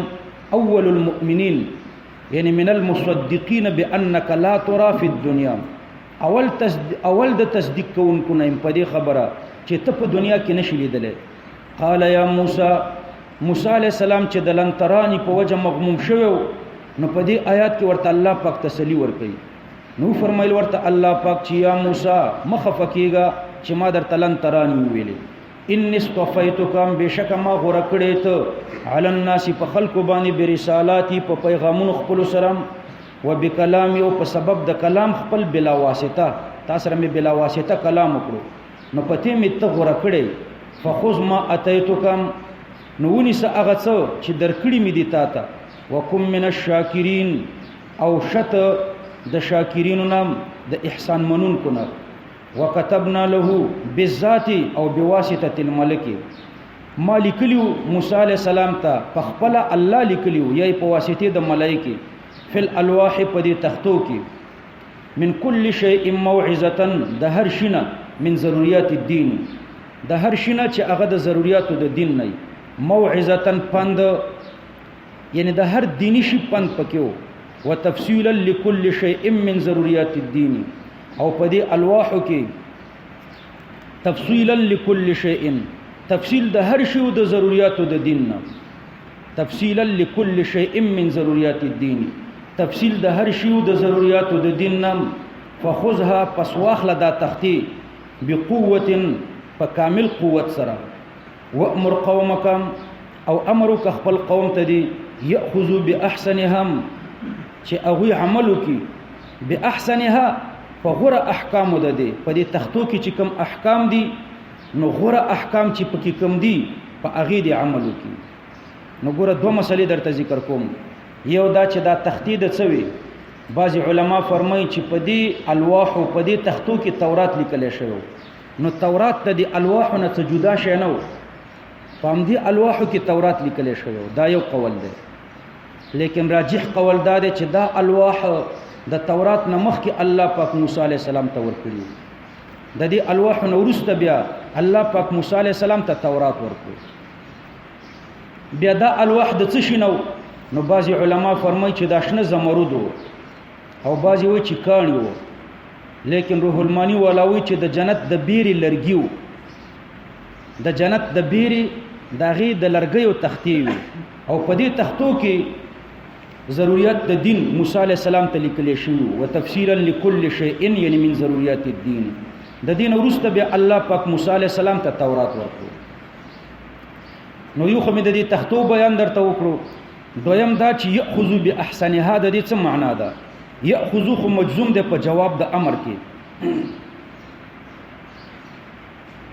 یاخذو باحسنها چې دوی عمل وکي په احسن، یعنی په غوره احکام د دوی. نو اوس د دین خدا معلومیږي چې په دې تختو کې غوره احکام هم وو، او داسې احکام هم پکې وو چې غوره نه وو، غوره او غیر غوره، بهتر او غیر بهتر، دواړه قسم احکام پکې وو. نو دوی ته امر شوی چې په هغه بهتر احکام په عمل وکړي، او هغه غیر بهتر هغه پکې پریدي. احسن او حسن، بعضی احکام پکې حسن دي او بعضی احکام پکې څه شي دي؟ حسن. نو په احسن دی عملو کې او حسن دی پکې پریدي. هغه احسن پکې څه شو چې دوی په مامور او چې پاغي دی عملو کې. نو ګوره بعضی علما فرمایي چې احسن پکې ناسخ او حسن پکې منسوخ وو. نو دوی ته امر شوی چې په ناسخ باندې عمل وکړي، په منسوخ مکوئ، لیکن دا توجیه غلطه ده. احسن باندې عمل کول واجب دي، احسن یعنی په ناسخ عمل کول واجب دي، او په منسوخ باندې عمل کول خو حرام دي، حسن خو نه دي کنه. منسوخ باندې عمل کول حسن دي که حرام دي؟ بیت المقدس ته المنسوخ خو حرام دي، دا ځکه منسوخ دي. نو بعضی علما فرمایي چې ناسخ پکې احسن و او منسوخ پکې حسن و، لیکن دا صحیح توجیه نه ده. دویمه توجیه پکې دا ده چې کله کله به داسې وي چې یو آیات وي د دوو دریو معناګانو احتمال لري. یو معنا پکې احسنی، بل معنا پکې حسنی. نو دوی ته امر شوی چې د احسن تعویل رواخلی، حسن تعویل مراخلی. دا توجیه صحیح ده. صحیح شو. احسن تعویل باندې عمل وکي، په هغه حسن مکوي. ځکه کله کله د یو آیات دو تعویلات، درې تعویلات، نو یو پکې احسنی بل پکې حسنی. درې متوجه درته کوم. کله کله داسې وي چې یو عزیمتي او بل رخصتي. لکه په سفر کې روژه نیول عزیمت ده او د روژې خوړل رخصت ده. نو دا نیولې احسن ده او دا خوړل چې رخصت ده دا حسن ده. نو الله پاک دوی ته امر کړو چې تاسو عمل په احسن یعنی په دې عزیمت وکړئ او په دې حسن هغه باندې عمل درته جایز ده. خو بهتره دا ده چې تاسو په دې احسن په دې عزیمت باندې عمل وکړئ. دا یو څه توجیهات مخکې ما درته دا د الله پاک په توفیق ما درته بیان کړ. خو اصل صحیح توجیه درته دا ذکر کوم چې احسن صيغه د اسم تبذیل ده او د صيغه د اسم تبذیل کې څلور شیان دي. صحیح شو. څلور حالات دي د صيغه د اسم تبذیل د پاره. یو حالت اصلي د صيغه د اسم تبذیل ده. حالت اصلي د صيغه د اسم تبذیل دا ده چې په دریو شیانو دلالت کوي. یو دا چې اتصاف د موصوف په مصدر د اسم تبذیل. دویم اشتراک د مفضل علیه د مفضل سره په اصل حدث کې. دریم زیادت د موصوف په دغه حدث کې. د اول استعمال دی حالت اصلي. ګوره ما درته ویلي چې د صيغه د اسم تبذیل څو استعمال دي؟ درې. زید اعلم من عمر. نو حالت اصلي دا چې په دریو شیانو دلالت کوي. زید موصوف اعلموی صفت من عمر مفضل علیه. زید دا موصوف چې دا مفضل ده او عمر مفضل علیه ده. نو صيغه د اسم تبذیل حالت اصلي دا چې په دریو شیانو دلالت کوي. ګوره اتصاف د موصوف په مصدر د اسم تبذیل یعنی اتصاف د زید د اعلمو په مصدر چې علم ده. یعنی په زید په دې مفضل په دې موصوف په دې کې علم شته. یو په دې دلالت کوي. دویم اشتراک د مفضل علیه یعنی د موصوف د دې مفضل سره په اصل حدث کې. زید او عمر په علم کې شریک دي. او دریم چې ده زیادت د موصوف په دغه حدث کې یعنی د علم په زید په دې مفضل په دې زید چې موصوف ته په دې کې زیات ده. نو د حالت اصلي ده. نو کله اکثر د دې لپاره استعماليږي. پوه شئ قریان زید افضل من عمر د حالت اصلي ده چې درې شیانو باندې دلالت کوي. شابه. اول اتصاف د موصوف په مصدر د اعلمو په مصدر د اسم تبذیل یعنی زید موصوف په علم ده. دویم اشتراک د موصوف چې مفضل ده د مفضل علیه سره ده په اصل حدث کې په علم کې. دواړو کې علم شته. او دریم شابه زیادت د موصوف ته په دغه حدث کې یعنی په زید کې د علم به لږ زیات ده. نو د حالت اصلي ده. دلته یاخذ باحسنها صيغه د اسم تبذیل په دې حالت اصلي باندې نه ده. د حالت اصلي شو. دویم حالت درته بیانوم. کله کله صيغه د اسم تبذیل په صيغه د اسم تبذیل کې دا درې خبرې مرعی نه وي. دا کومې چې اوس درته ذکر کړم. بلکې صيغه د اسم تبذیل صرف اتصاف د موصوف په مشتق منه د اسم تبذیل راولي. یعنی رستنی دواړه امرین په کرانه شي. صرف اولنې امر په کراشي. حالت اصلي کې خو درې خبرې وکړه. اوله کوم خبره وا؟ اتصاف د موصوف په مصدر د اسم تبذیل. اشتراک د مفضل علیه سره او زیادت د مفضل. نو دویم حالت دا دی چې صرف اوله خبر پکې راوړه دا ورسته دواړه پکې مراوړه. اوله خبر اتصاف د موصوف په مصدر د اسم تبذیل یعنی اتصاف د زید په د علم. زید اعلم من عمر. صرف اوله خبر پکې راشي دا ورستنې دواړه خبرې پکې رانشي. د دویم حالت ده. نو کله د دې معنا د پر استعماليږي. او دریم حالت دا ده چې درې وړه معنی د اسم تبذیل پکې وي لیکن په دې دویمه معنا کې لږ تغییر وکړه. درې معناګانې درې وړه پکې دي. اوله معنا څه و؟ زدم شو کنه. اتصاف د موصوف په مصدر د اسم تبذیل. دویم اشتراک د مفضل او د مفضل علیه شابه په اصل حدث کې. او دریم زیادت د مفضل. نو په دې کې لږ تغییر وکړه په دې دویمه معنا کې داسې وایه اشتراک د مفضل او د مفضل علیه سره دی خو په اصل حدث کې نه دی بلکې په زیادت کې سره شریک دي. اوله معنا داسې وایه اتصاف د موصوفه په مصدر د اسم تفضیل. ٹھیک ده. دویم اشتراک د مفضل او د مفضل علیه په زیادت کې په اصل حدث کې نه. اشتراک د مفضل او د مفضل علیه په څه کې؟ په زیادت کې. دریم شابسي زیادت د مفضل په مفضل علیه باندې. درې وړه خبرې پکې راوړه خو په دې دویمه کې لږ تغییر وکړه. ګوره اوله خبر پکې دا و چې اتصاف د موصوفه په مصدر د اسم تفضیل. دویم اشتراک د مفضل او د مفضل علیه اصل حدث کې نه بلکې په زیادت کې. او دریم شابسي بیا زیادت د مفضل په مفضل علیه باندې. لکه زه تاسو ته مثال وایم العسل احلى من الخل. العسل مفضل او موصوف دی او خل چې د مفضل علیه دی.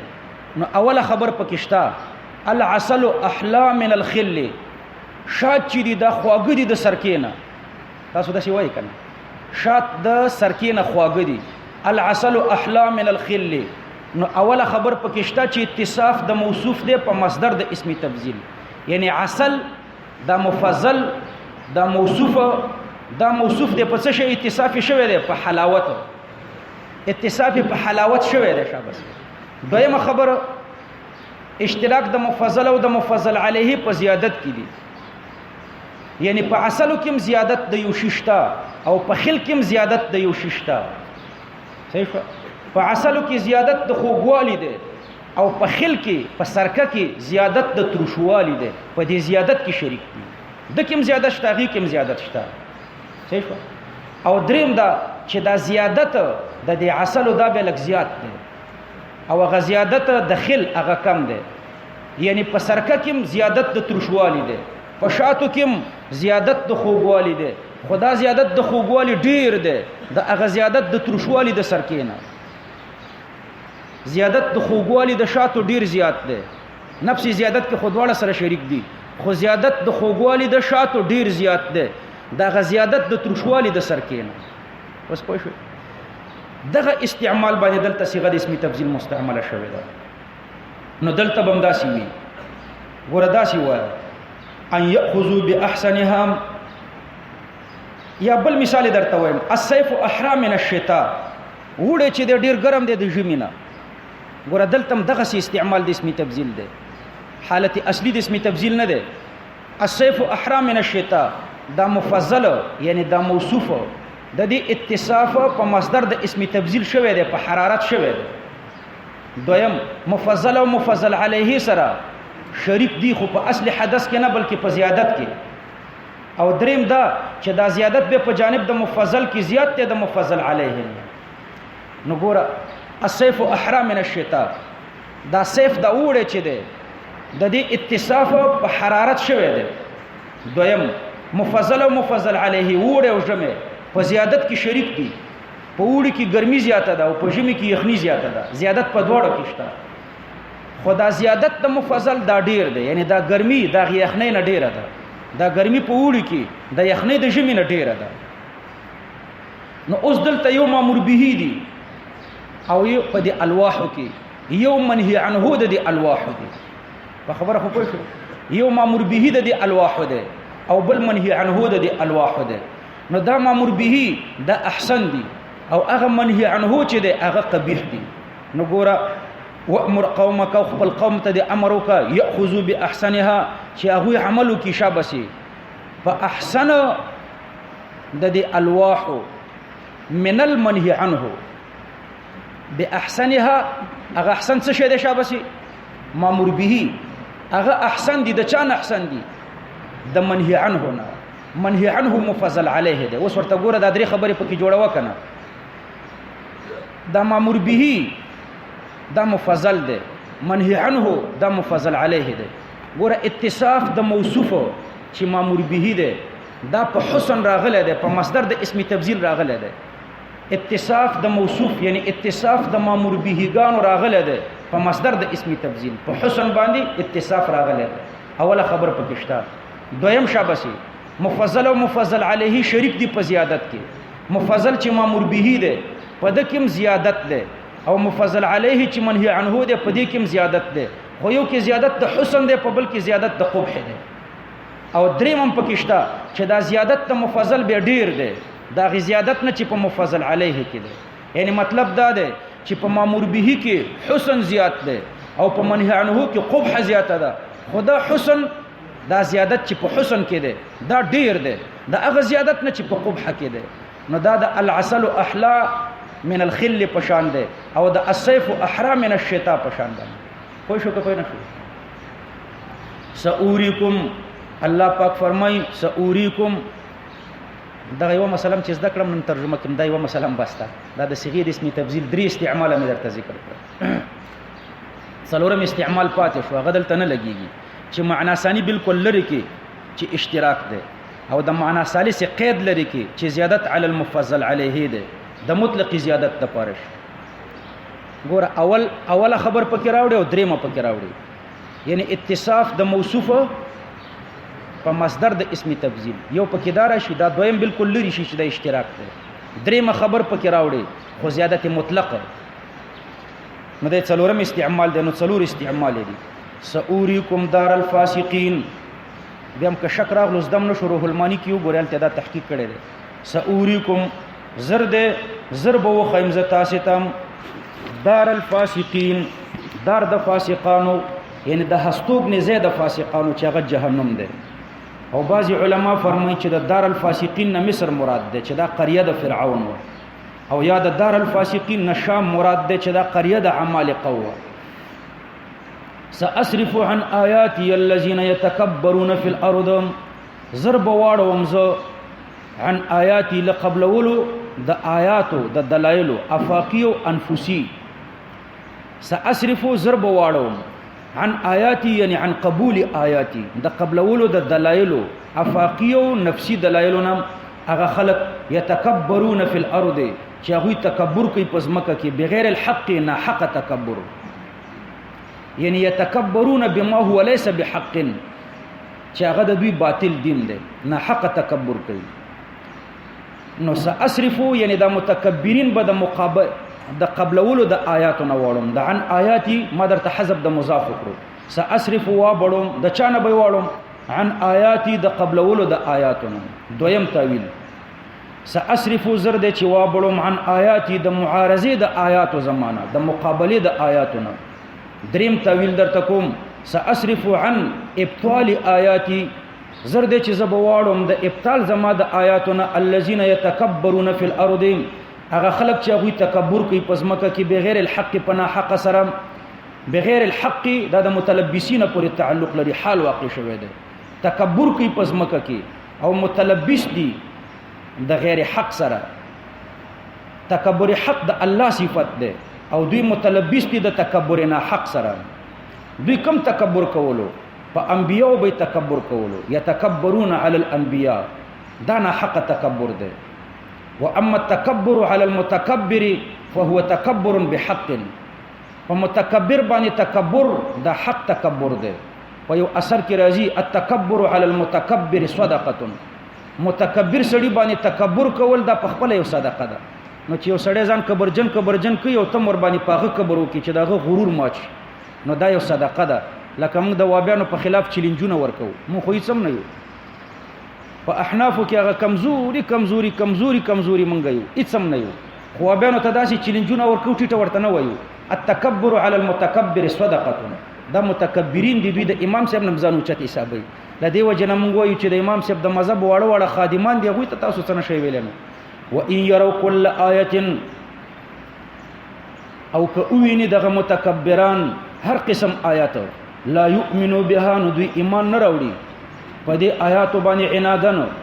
وَإِن يَرَوْا كُلَّ آیَةٍ کل سور د موجبی کلی دی کنه، کل د استغراق د پاره راځي. کل آیت هر آیاتونه مثلا 1 لک دانی دي، نو که دوی وګوري کل آیت دا 1 لک دانی آیاته لا یؤمنو بها نو په دې 1 لک ایمان نه راوړي. په یو لکو ځکه په 50 زره راوړي او په 50 زره نه راوړي صالبه جزئیه صادقه ده کنه نو تاسو به چې دلته لا یؤمن بها کې عموم د نفي ده سلب کلی ده نفي د عموم یعنی رفع د ایجاب کلی نه ده په خبره پوه شو لا یؤمن بها وان يروا سبيل الرشد او کچرته دوی ګوري سبیل الرشد لار د هدایت لا يتخذوه سبیلا نو ننسی دوی اغلارا یعنی پاغی لار باندې نزي در طلب دنیا پلنګ و در طلب آخرت لنګ و ان يروا سبيل الغي او كوين دوی لار د گمراهي يتخذوه سبيلا نو نسی دوی اغیلر لارم ذالک دغه ګرځیدل د سمیلارنه بانهم كذبوا بآیاتنا دا په سبب د دیو چې دوی تکذیب کولو زما په آیاتونو باندې زما آیاتو ته نسبت دروغ کولو وکانو عنها غافلین او دوی زما د آیاتونو نه خبره والذین کذبوا بآیاتنا اغه خلق غافلین یعنی بے فکر په آیاتونو کې فکر نه کولو والذین کذبوا بآیاتنا اغه خلق چې هغه نسبت دروغ کوي زما آیاتونو ته ولقاء الاخرته او نسبت دروغ کوي ملاقات د آخرت ته حبطت اعمالهم خراب او باطل شود دوی اعمال هل یجزون یعنی لا یجزون استفهام انکاری ده دوی ته بدل نه ورکول کیږي په آخرت کې الا ما كانوا يعملون یعنی الا جزاء ما كانوا يعملون مگر جزاء د اعمال د دوی عمل استمرار على الكفر نو جزاء به استمرار د عذاب واتخذ قوم موسى او ونیولو یعنی جوړ کړو قوم د موسی علی السلام من بعده دا من بعده د واتخذ پورې تعلق لري او من د پاره د ابتدا د جوړ کړو من بعده یعنی من بعد ذهابه الى الطور ورسته د تللو د موسی علی السلام نه کوهی تور ته نو څه جوړ کړو من حلیهم دا من حلیهم د واتخذ پورې تعلق ورکو من د تبعیض د پاره کام اول منم د واتخذ پورې متعلق دا دویم منم ور پورې متعلق ده دو حرف جرا چې متحد وي په لفظ او په معنا کې دا غي د پاره یو متعلق نشی راتله دلته متحد په لفظ کې دي خو متحد په معنا کې نه دي اول من د ابتدا د پاره دی او دا دویم من د تبعیض د پاره دی جوړ کړه د بعضی زیورات خپلونه من حلیهم د بعضی زیورات خپلونه عجل ولد البقری د غوا بچی ته وای سخه یا خوسه ولد البقری ته عجل وای ولد الناقیته حوار وای ولد الفرس ته مهر وای مهر په هی باندې ولد الحمار ته جحش وای ولد الشات ته حمل وای ولد العنس ته حدا وای ولد الاسد ته شبل وای ولد الفیل ته هغه دغفل وای نو د غوا بچه عجلن دا مبدل منه جسدن دا ترنه بدل جسدن یعنی بدن ذی لحم و دم د دې غاڼونه بدن جوړ کړو چې غوخه او وینه لرله نو یو قول پکې دا دی چې عیني د غوا بچی ترنه جوړ غوخه او وینه وی رګونه او پلیوي پکې عین دغه بلا ترنه جوړه شو عین دغه د غوا بچی حیوان ترنه جوړ شو نو دا سامری جوړ کړو سامری هغه غاڼې راټول کړي او په یو قالب کې واچولې دا غینه د خوشي شکل جوړ کړو او بیا د جبرئیل علی السلام د خو خاورې چې راخستې واغې ورته په خله کې واچوله نو عین سخې شو عین ولد البقره شو او بعضی علما فرمایي چې نه عین ولد البقره نه و صرف اوازونه کول ولد البقره نه و شپېلې غوندې و چې هوا ته بده کې خدا نو د یو طرف نه هوا پکې ورنه وته او د بل طرف نه وته आवाज کول له خوار د دې لپاره आवाजو چې دل رب आवाजو علم يرو آیا نه لیدل یعنی نه پوهیدل انه چې دا عجل چې لا یکلمهم د دوی سره خبرې نه کوي ولا يهديهم سبيلا او نه خای دوی ته هیڅ لارا نو بیا څنګه د دوی لپاره خدای شو اتخذوه دوی ونیولو خدای په خدای وکانو ظالمین او دوی د الله په علم کې ظالمان ولما سقط في ايديهم د دې معنا د لما ندمو چې کله دوی پښیمانه شو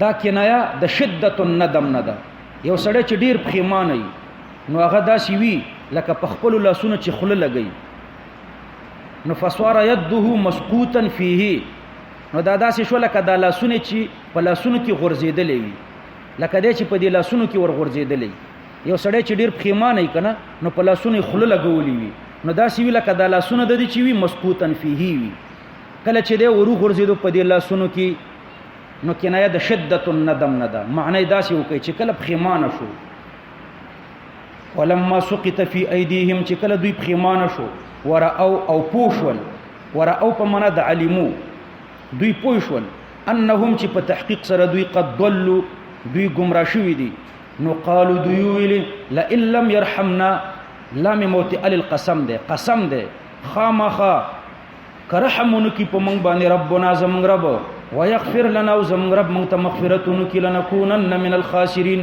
نو خامخا شو به مونږ خامخا د تاوانیانو نه.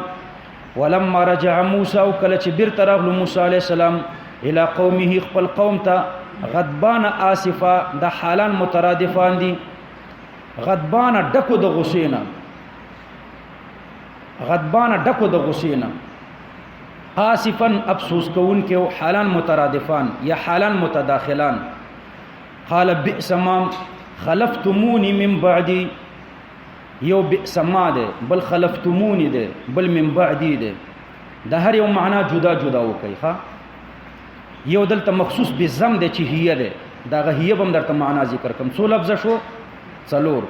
بئس ما بد خلافت ده، بئس ما یعنی بئس شیئا وهو الخلافه، بد خلافت ده، بد جانشینی ده، بد خلافت یا بد جانشینی ده.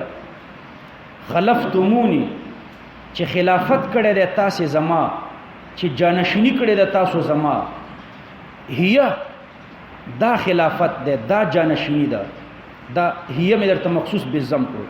من بعد ورست زمانہ چې توحید مو پرې خودو.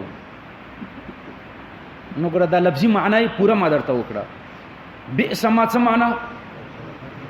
بد خلافت ده یا بد جانشینی ده، صحیح ده، بد نمائندگی ده، بد جانشینی ده، بد خلافت ده. هر یو چې وای خلفتمونی چې خلافت کړی ده تاسو زما، جانشینی کړی ده تاسو زما، نمائندگی کړی ده تاسو زما، نیابت کړی ده تاسو زما، هر یو چې خلک ولې هي دا خلافت ده، دا جانشینی ده، دا نمائندگی ده.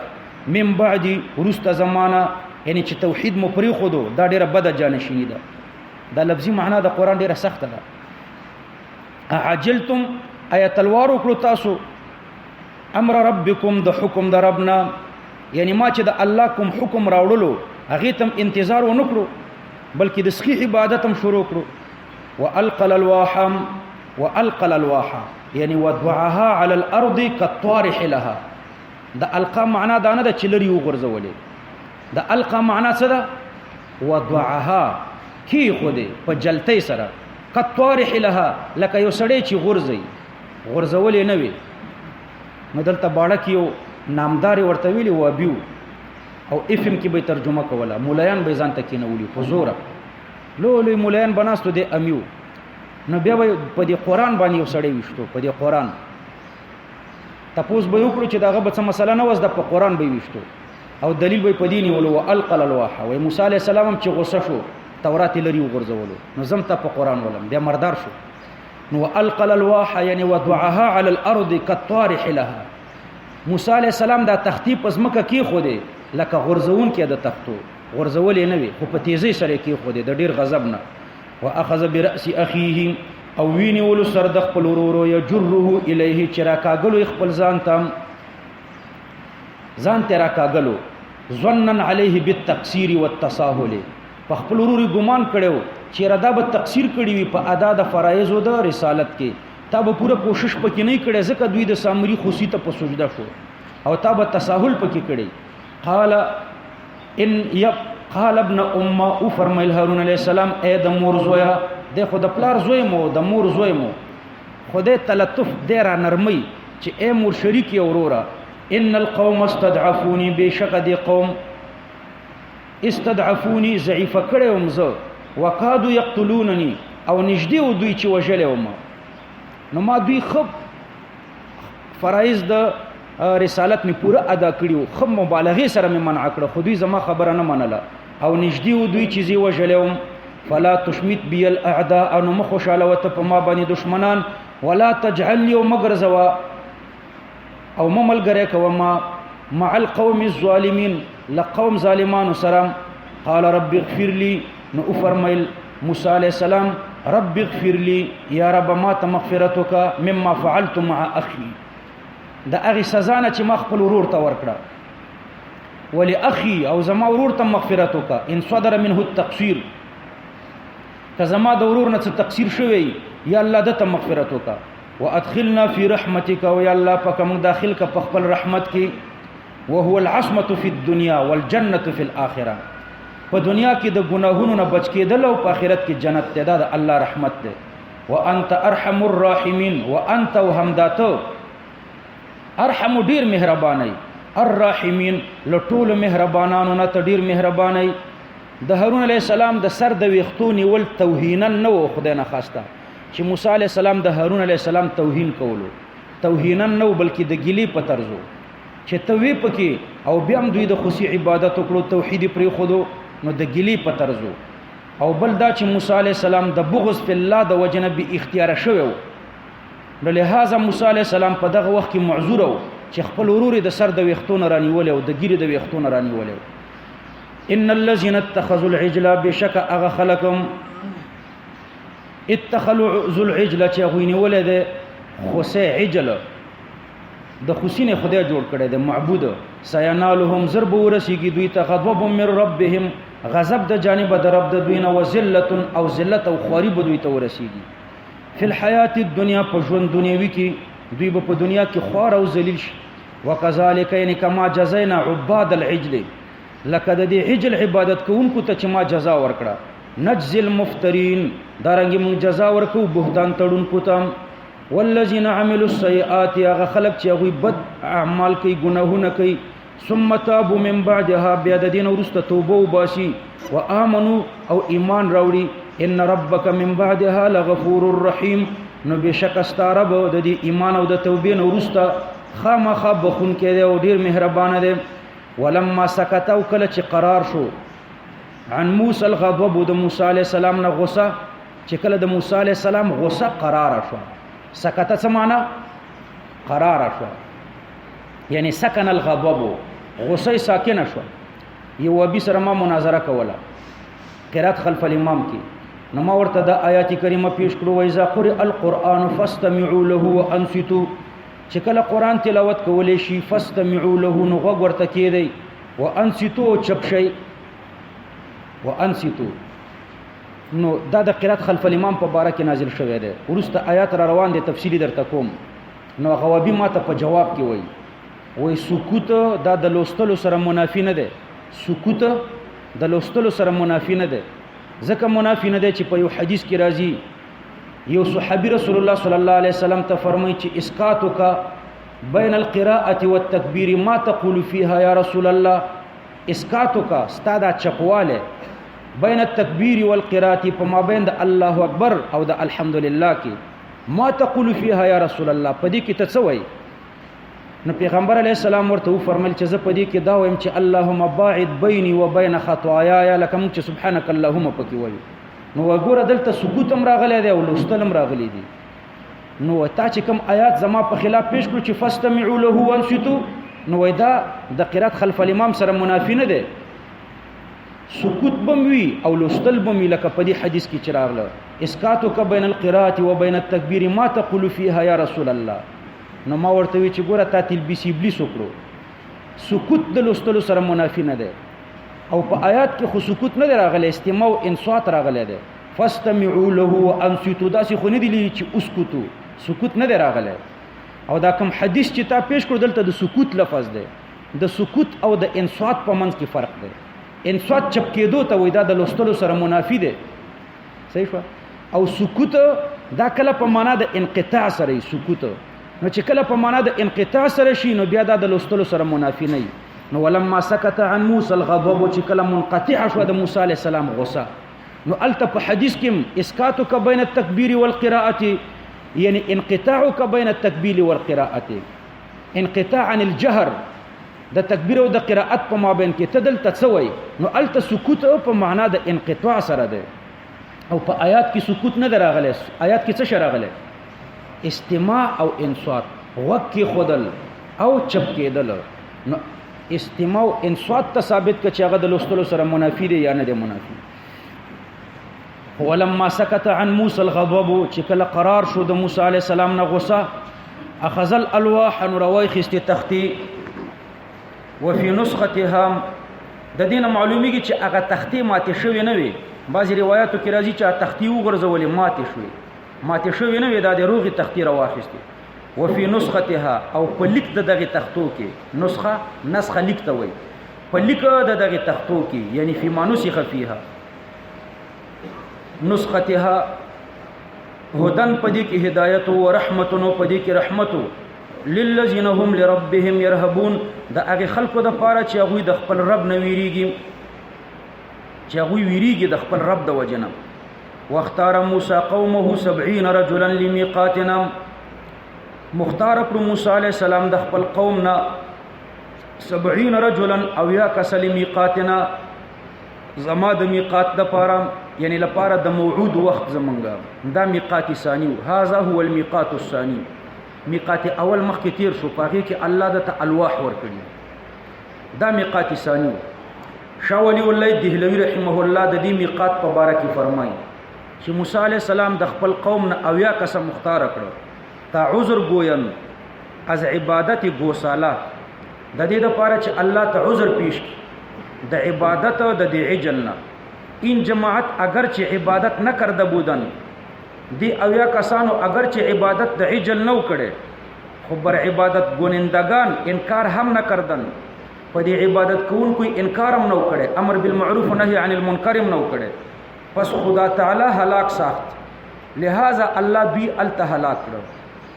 نو دا میقات ثانی او د عذر د وجنه نو ګوره دو میقات شو یو میقات المناجات او میقات الکلام دا غي میقات ذکر مخکې وشو میقات المناجات او میقات الکلام هغه مخکې ذکر شو کنه او دا دویم میقات دا میقات التوبه والعذر دا دو میقات نو دا میقات التوبه والعذر دا میقات ثانی دی دا د عبادت العجل نو رسته شوی دی د عذر د پاره دوی الله تعالی اوس کته اعتراض وکي چې دا میقات العذر او میقات التوبه شي میقات ثانی شي نو دا پکار دی چې د عبادت العجل نه رسته شي. حالل کې دا د عبادت العجل نه په یو آیات کریمه کې مخکې ذکر شوی دی دا میقات.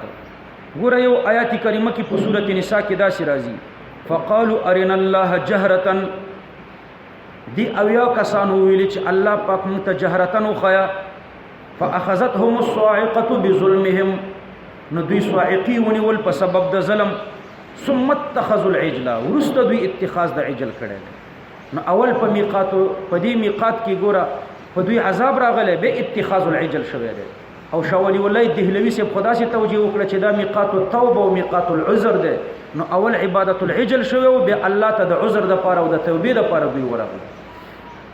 نو تاسو ورته جواب ورکړئ چې د سورۃ نساء په هغه آیات کې ثم اتخذوا العجل دا د پاره د ترتیبی زمانی نه دی بلکې د پاره د ترتیبی رتبی دی یعنی ترقی د ادنانا اعلا ته دا مطلب.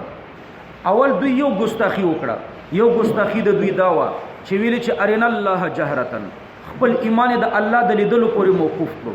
دا اگر چې ګستاخی د خدا الله لیدل ممکن دی نو ګستاخی د خو کم ده او ثم اتخذوا العجل دا د ترتیب رتبی د پاره ده د دینه غټه ګستاخی دا وکړه چې غیر الله ته سجده وکړه اتخذوا العجل سخه په عبادت ونیولو عجل په عبادت ونیولو. نو ثم په سورۃ نساء کې د ترتیب رتبی د پاره ده ترقی د ادنان اعلا ته ده ترتیبی زمانی پکې نه ده. نو اول دوی عبادت العجل کړو به د میقات ثانی د پاره لاړه دا میقات التوبه او میقات العذر ده. لمیقاتنا وهو میقات التوبه والعذر دا میقات ثانی د دینه مخکې د الواح د پاره میقات اولو هغه ته میقات الکلام والمناجات ویل کېدو. فلما اخذتهم الرجفه نو کله چې ونیول هغوی لره زلزلې نو چې کله دوی زلزلې ونیول د الله د لیدلو د سوال په وجه نو قال خوف الاتهام موسی علیہ الصلوۃ والسلام د تهمت د ویری د وجنه ویلې چې زه اوس واپس لاړ شم یوازې نو هغوی به ما ته وایي چې یاره اویا کسه دې زموږ نه بوتله ولته دې ووژل په چل کې نو د اتهام د ویرې د وجې نه یې ویلې چې ربي یا ربي لو شئت که اراده فرمایلی وی تا د دوی د هلاکولو، لو شئت اهلاکهم، که اراده فرمایلی وی تا د هلاکولو د دوی، اهلکتهم من قبل، نو هلاک کړی به وی دا من قبل مخکې د دې نه چې موږ تا ته دلته راغلی وی، و ایایا او زه به دې هم هلاک کړی ویم ځکه زه د دوی د راوستلو باعث یم. اتهلکنا، نو زه به د دې تهمت نه خلاص یم مخکې به دې هلاک کړی وی. اتهلکنا، آیا هلاکوي ته مونږ بما په هغه کار باندې فعله چې کړی دی السفهاء منا بعقلانو زمونږه، یعنی دا خلق ناپوه دي، الله د دوی ګناه معاف کا. ان هي نه دا واقعه الا فتنتک، مگر امتحان ستا دی چې تا ور سره کلام وکړو د دې اویو کسانو سره، نو د دوی د دیدار تمه پیدا شوه او د دیدار په تمعه کې د ادب د دایرې نه ووتل. نو چې د ادب د دایرې نه ووتل نو دا الله پاک ستا امتحان او چې تا ور سره خبرې وکړي، نو دوی دی په امتحان کې واچول، کامیاب نشو، د ادب د دایرې نه ووتل او ستا د لیدلو ارزو یې وکړه چې الله پاک مونږ ته ځان راوښایه. او یا دا چې ان هي نه دا واقعه د عجل چې تا پر ډانچه کې आवाज پیدا کو، الا فتنتک، مگر داسته امتحان دی چې دا غي په وجه باندې دا صفحات په فتنه کې وګرځول. تو دل بهم تبلاری کوي په دې فتنه باندې من تشاء، هغه څوک چې ستا اراده ورته وشي، وتهدي من تشاء، او ته هدایت کوي هغه چاته چې ستا اراده ورته وشي. انت ولینا، ته واقدار زمونږی، فاغفر لنا یا الله پاک تم مغفرت وکړه، ورحمنا او په موږ رحم وکړه، وانت خیر الغافرین، او ته د ټولو بخونکو نه بهترې، ځکه ته مغفرت بلا غرض او بلا عوض کوي. ربي لو شئت اهلكته من قبل واياي، یا الله کته اراده کړې وې د دوی د اهلاک، نو مخکې به دې هلاک کړې وې او زه به دې هم هلاک کړې وې. دا په الله باندې اعتراض نه دی، ظاهرا خو ستاسو خیال ته به دا راځي چې دی په الله اعتراض وکړو چې یا الله اوس دې هلاکول نو ولې دې مخکې نه هلاکول. دا په الله اعتراض نه دی، بلکې عرض للعفو السابق لاستجلاب العفو اللاحق، دا توسل دی. د الله رحمتونه الله ته وسیله کوي چې یا الله پاک مخکې تا دوی نه دي هلاک کړي، مخکې دې په دوی باندې رحم کړی دی، نو د مخکینی رحم په وسیله باندې اوس هم رحم وکا، اوس دا بیا را ژوندي کا. نو دا توسل کړی دی موسی علیه السلام، اعتراض په الله نه دی کړی. نو دلته مفسرین فرمایي عرض للعفو السابق، الله ته د الله مخکینی عفا وړاندې کول دي او دا غي په توسل باندې استجلاب للعفو اللاحق، ورستنی عفا د الله نه غوښتل دي. یعنی یا الله پاک ته د دوی په اهلاک او په اغراق باندې په سمندر کې قادر وي، خو التتا په رحم وکړو او هلاک دې نکړه. یا الله د دې زوړ رحم په وجه باندې اوسم په رحم وکا او دوی بیا را ژوندي کا. و ایایا، او کچرته ستا اراده وي زه به دې هلاک کړی وي، زه دې مخکې هلاک نه کړم. دا تسلیم او تواضع ده. وانت خیر الغافرین واكتب لنا في هذه الدنيا حسنه، ولکا یعنی مقرر کا زمونږ د پاره فی هذه الدنیا، په دې دنیا کې حسنه توفیق د طاعت. مخکې دعا د دفع د مضرت د پاره وا او دا دعا د پاره د تحصیل د منفعت ده. ولکه زمونږ د پاره په دې دنیا کې حسنه نیکی یعنی توفیق د طاعت، وفي الاخرته او په آخرت کې مونږ ته ولکه نیکی، دنیا او آخرت دواړو کې مونږ ته نیکی ولکه. ګورئ د دنیا او د آخرت قواله یو غوښته، د دنیا او د آخرت د نیکی قواله زما امت ته ولکه، یعنی زما امت په ټولو امتونو باندې اوچت کا.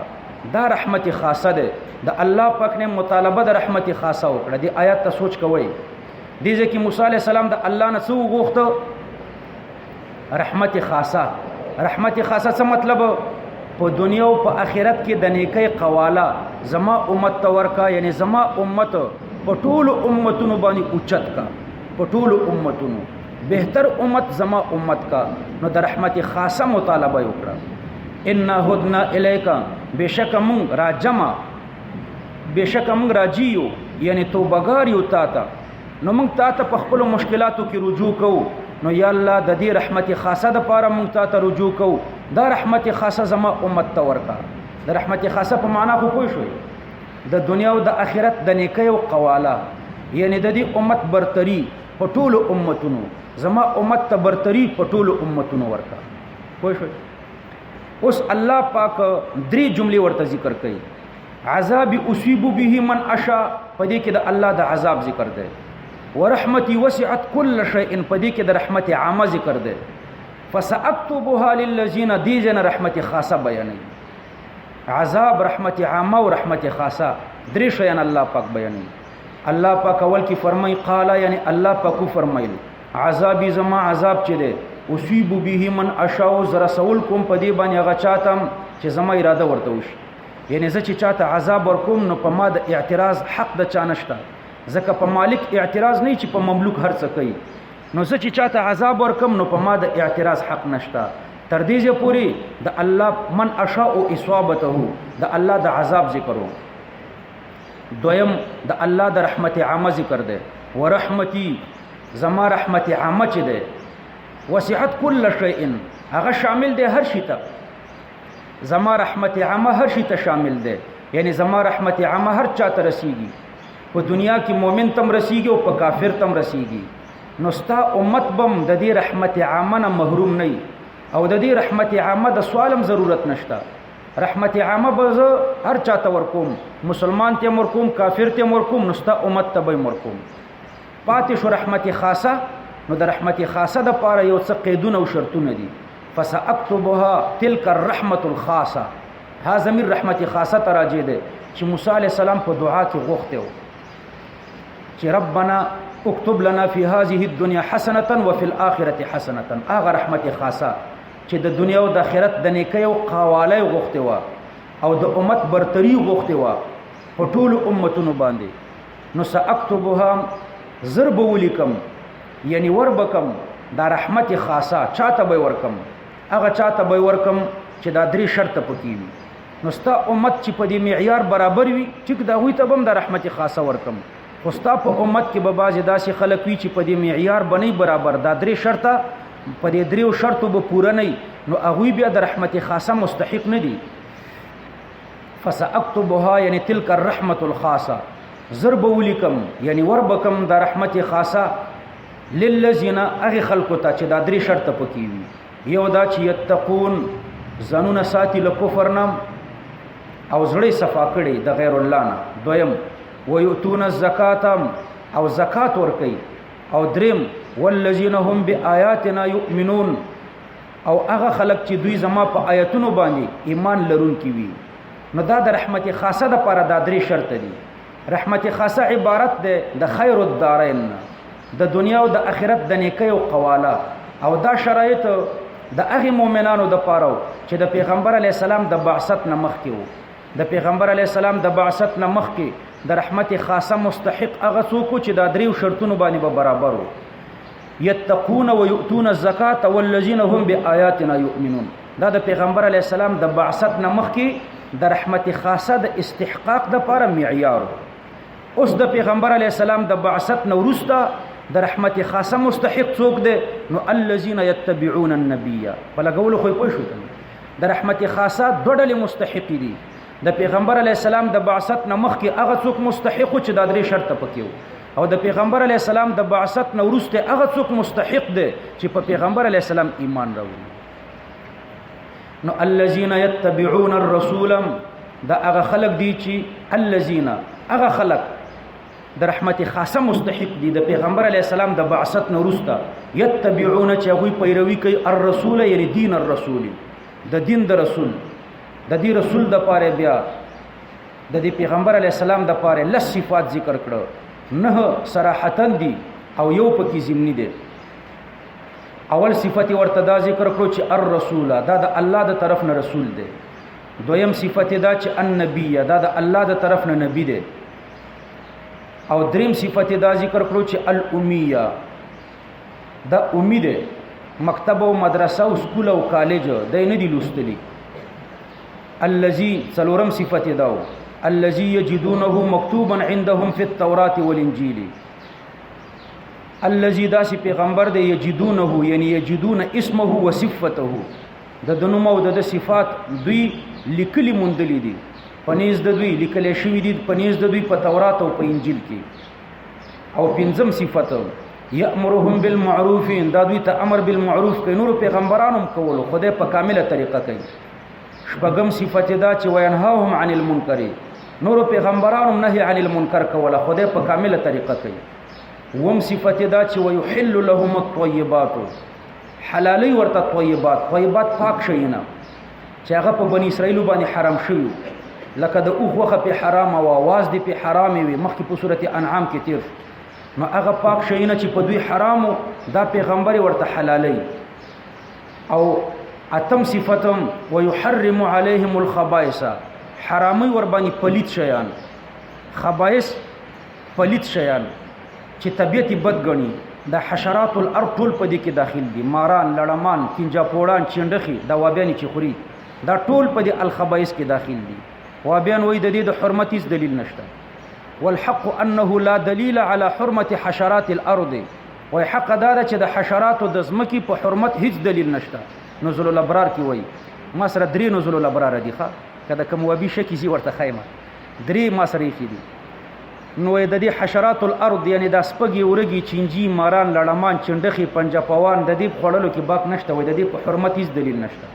حالان کې الله پاک فرمایي ويحرم عليهم الخبائث، دا پیغمبر په دوی باندې حرامي، څه شور باندې حرامي؟ خبائث یعنی پلیت شیان. خبائث هغه ته وایي چې طبيعت سلیمه ترې نفرت کوي. نو دا نهم صفاتو. او لسم صفت دا چې ويدع عنهم اسرهم والاغلال التي كانت عليهم، ويدع لرقي بلدوینا اسرهم درانه بارونه د دوی، اسرهم یعنی درانه بارونه د دوی، درون بار ته ویل شي چې سړی د خوځېدو نه منع کوي. مراد هغه احکام دي چې بني اسرائیل باندې د سزا په تور نازل شوي.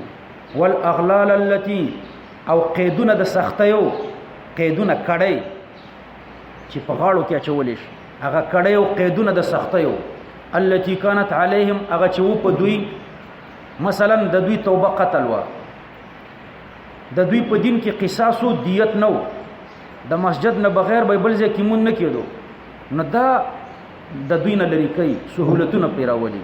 نو دا نه صفات شو، دا صراحتا راغله. او یو صفت ضمنن ذکر کیږي چې وتبع النور الذي انزل معه، د تبع الله پاک کلام الهي ور کړی، نور د هدایت به ورته ور کړی شوی. نو په دې لسو صفاتو چې کم پیغمبر موصوف دی، نو د پیغمبر علی السلام د بعثت نو وروسته چې چا په د ایمان راوړو، نو د رحمت خاصه مستحق دی. رحمت خاصه څه ته وایي؟ د دنیا او د آخرت قواله او په ټولو امتونو برتري. نو دا به په ټولو اممو باندې برتري چې په دې پیغمبر علی السلام ایمان راوړي. نو فالذین آمنوا به، هغه خلق چې ایمان راوړي به په دې پیغمبر یعنی به محمد صلی الله علیه وسلم، په دې پیغمبر علیه السلام ایمان راوړو. وعزروه یعنی عظموه ووقروه، د دې پیغمبر علیه السلام تعظیم وکړو او د عزت وکړو. بعض علما عزر معنا کوي النصرة مع التعظیم، نصرت د تعظیم سره، نو د تعظیم وکړو. د پیغمبر علیه السلام تعظیم فرض دی. وابیان وی د پیغمبر به تعظیم دومره نه کوي، د پیغمبر تعظیم یو کیسټ ما سره شته، د پیغمبر تعظیم مو شرک دی. نو یو وبی دی غلام الله رحمتی نومیږي، د امام صاحب په باره کې وای ما یو مولا ته ویلې چې امام صاحب یو سړی و، وای غره باندې اعتراض وکړ چې ته خو کافر شو، امام صاحب ته دی یو سړی ویلې. نو ما ورته ویلې چې ما دوه ټکي ویلې دي، یو او سړی. نو یو کدوو، وای غره ته ویلې چې یو، نو امام صاحب یو کنه خو دوه نو، او دویم ورته سړی ویل دی، نو سړی و کنه خزه خو نه و او نه پیریو. نو په دې کې څه ګستاخی ده؟ دا تلبیس ابلیس ته. یو سړی دا خو معنا لغوي شو چې دا تا ذکر کړه. په عرف کې د یو سړی مطلب دا دی چې زما په شان عادي سړی و، په عرفي معنا یې دا ده. په عرفي معنا کې توهین کوي، لغوي معنا باندې بیا ځان خلاصوي. پیغمبر هم یو سړی و، نو ته وایې د پیغمبر په باره کې چې یو سړی و، نو خو یو و که دوه سړی مو، یو مو سړی مو. حالم کې دا د توهین کلمه ده د پیغمبر علیه السلام په باره کې چې پیغمبر علیه السلام یو سړی و، ته په منبر ودرېږه او داسې ووایه، نو د دې عرفي معنا دا ده چې زموږ په شان عادي سړی و. عرفي معنا یې خلک اخلي، د عوامو ذهن ته عرفي معنا ورځي. نو د دې ټول کار تلبیس ابلیس دی. خلکو ته ذهن کې عرفي معنا ورکړي چې یو سړی و یعنی عادي سړی و، بیا چې په اعتراض وکړي چې دی خو مجتهد و، نو خو ما ورته یو او سړی ویلی دی، نو بیا په لغوي ځان خلاصوي. نو د پیغمبر تعظیم ضرور دی او د پیغمبر د مجتهدینو تعظیم د هر چا خپل مرتبه ده د پیغمبر علی السلام تعظیم په خپل مرتبه کې دی د الله پسې به د پیغمبر تعظیمي او بیا د صحابه تعظیم دی او بیا د امامانو تعظیم دی ونصروه نو هغه خلک چې د پیغمبر علی السلام امداد وکي واتبعوا النور الذي انزل معه او دوی پیروي وکي النور الذي یعنی الکلام الالهی الذي د هغه کلام الهی انزل معه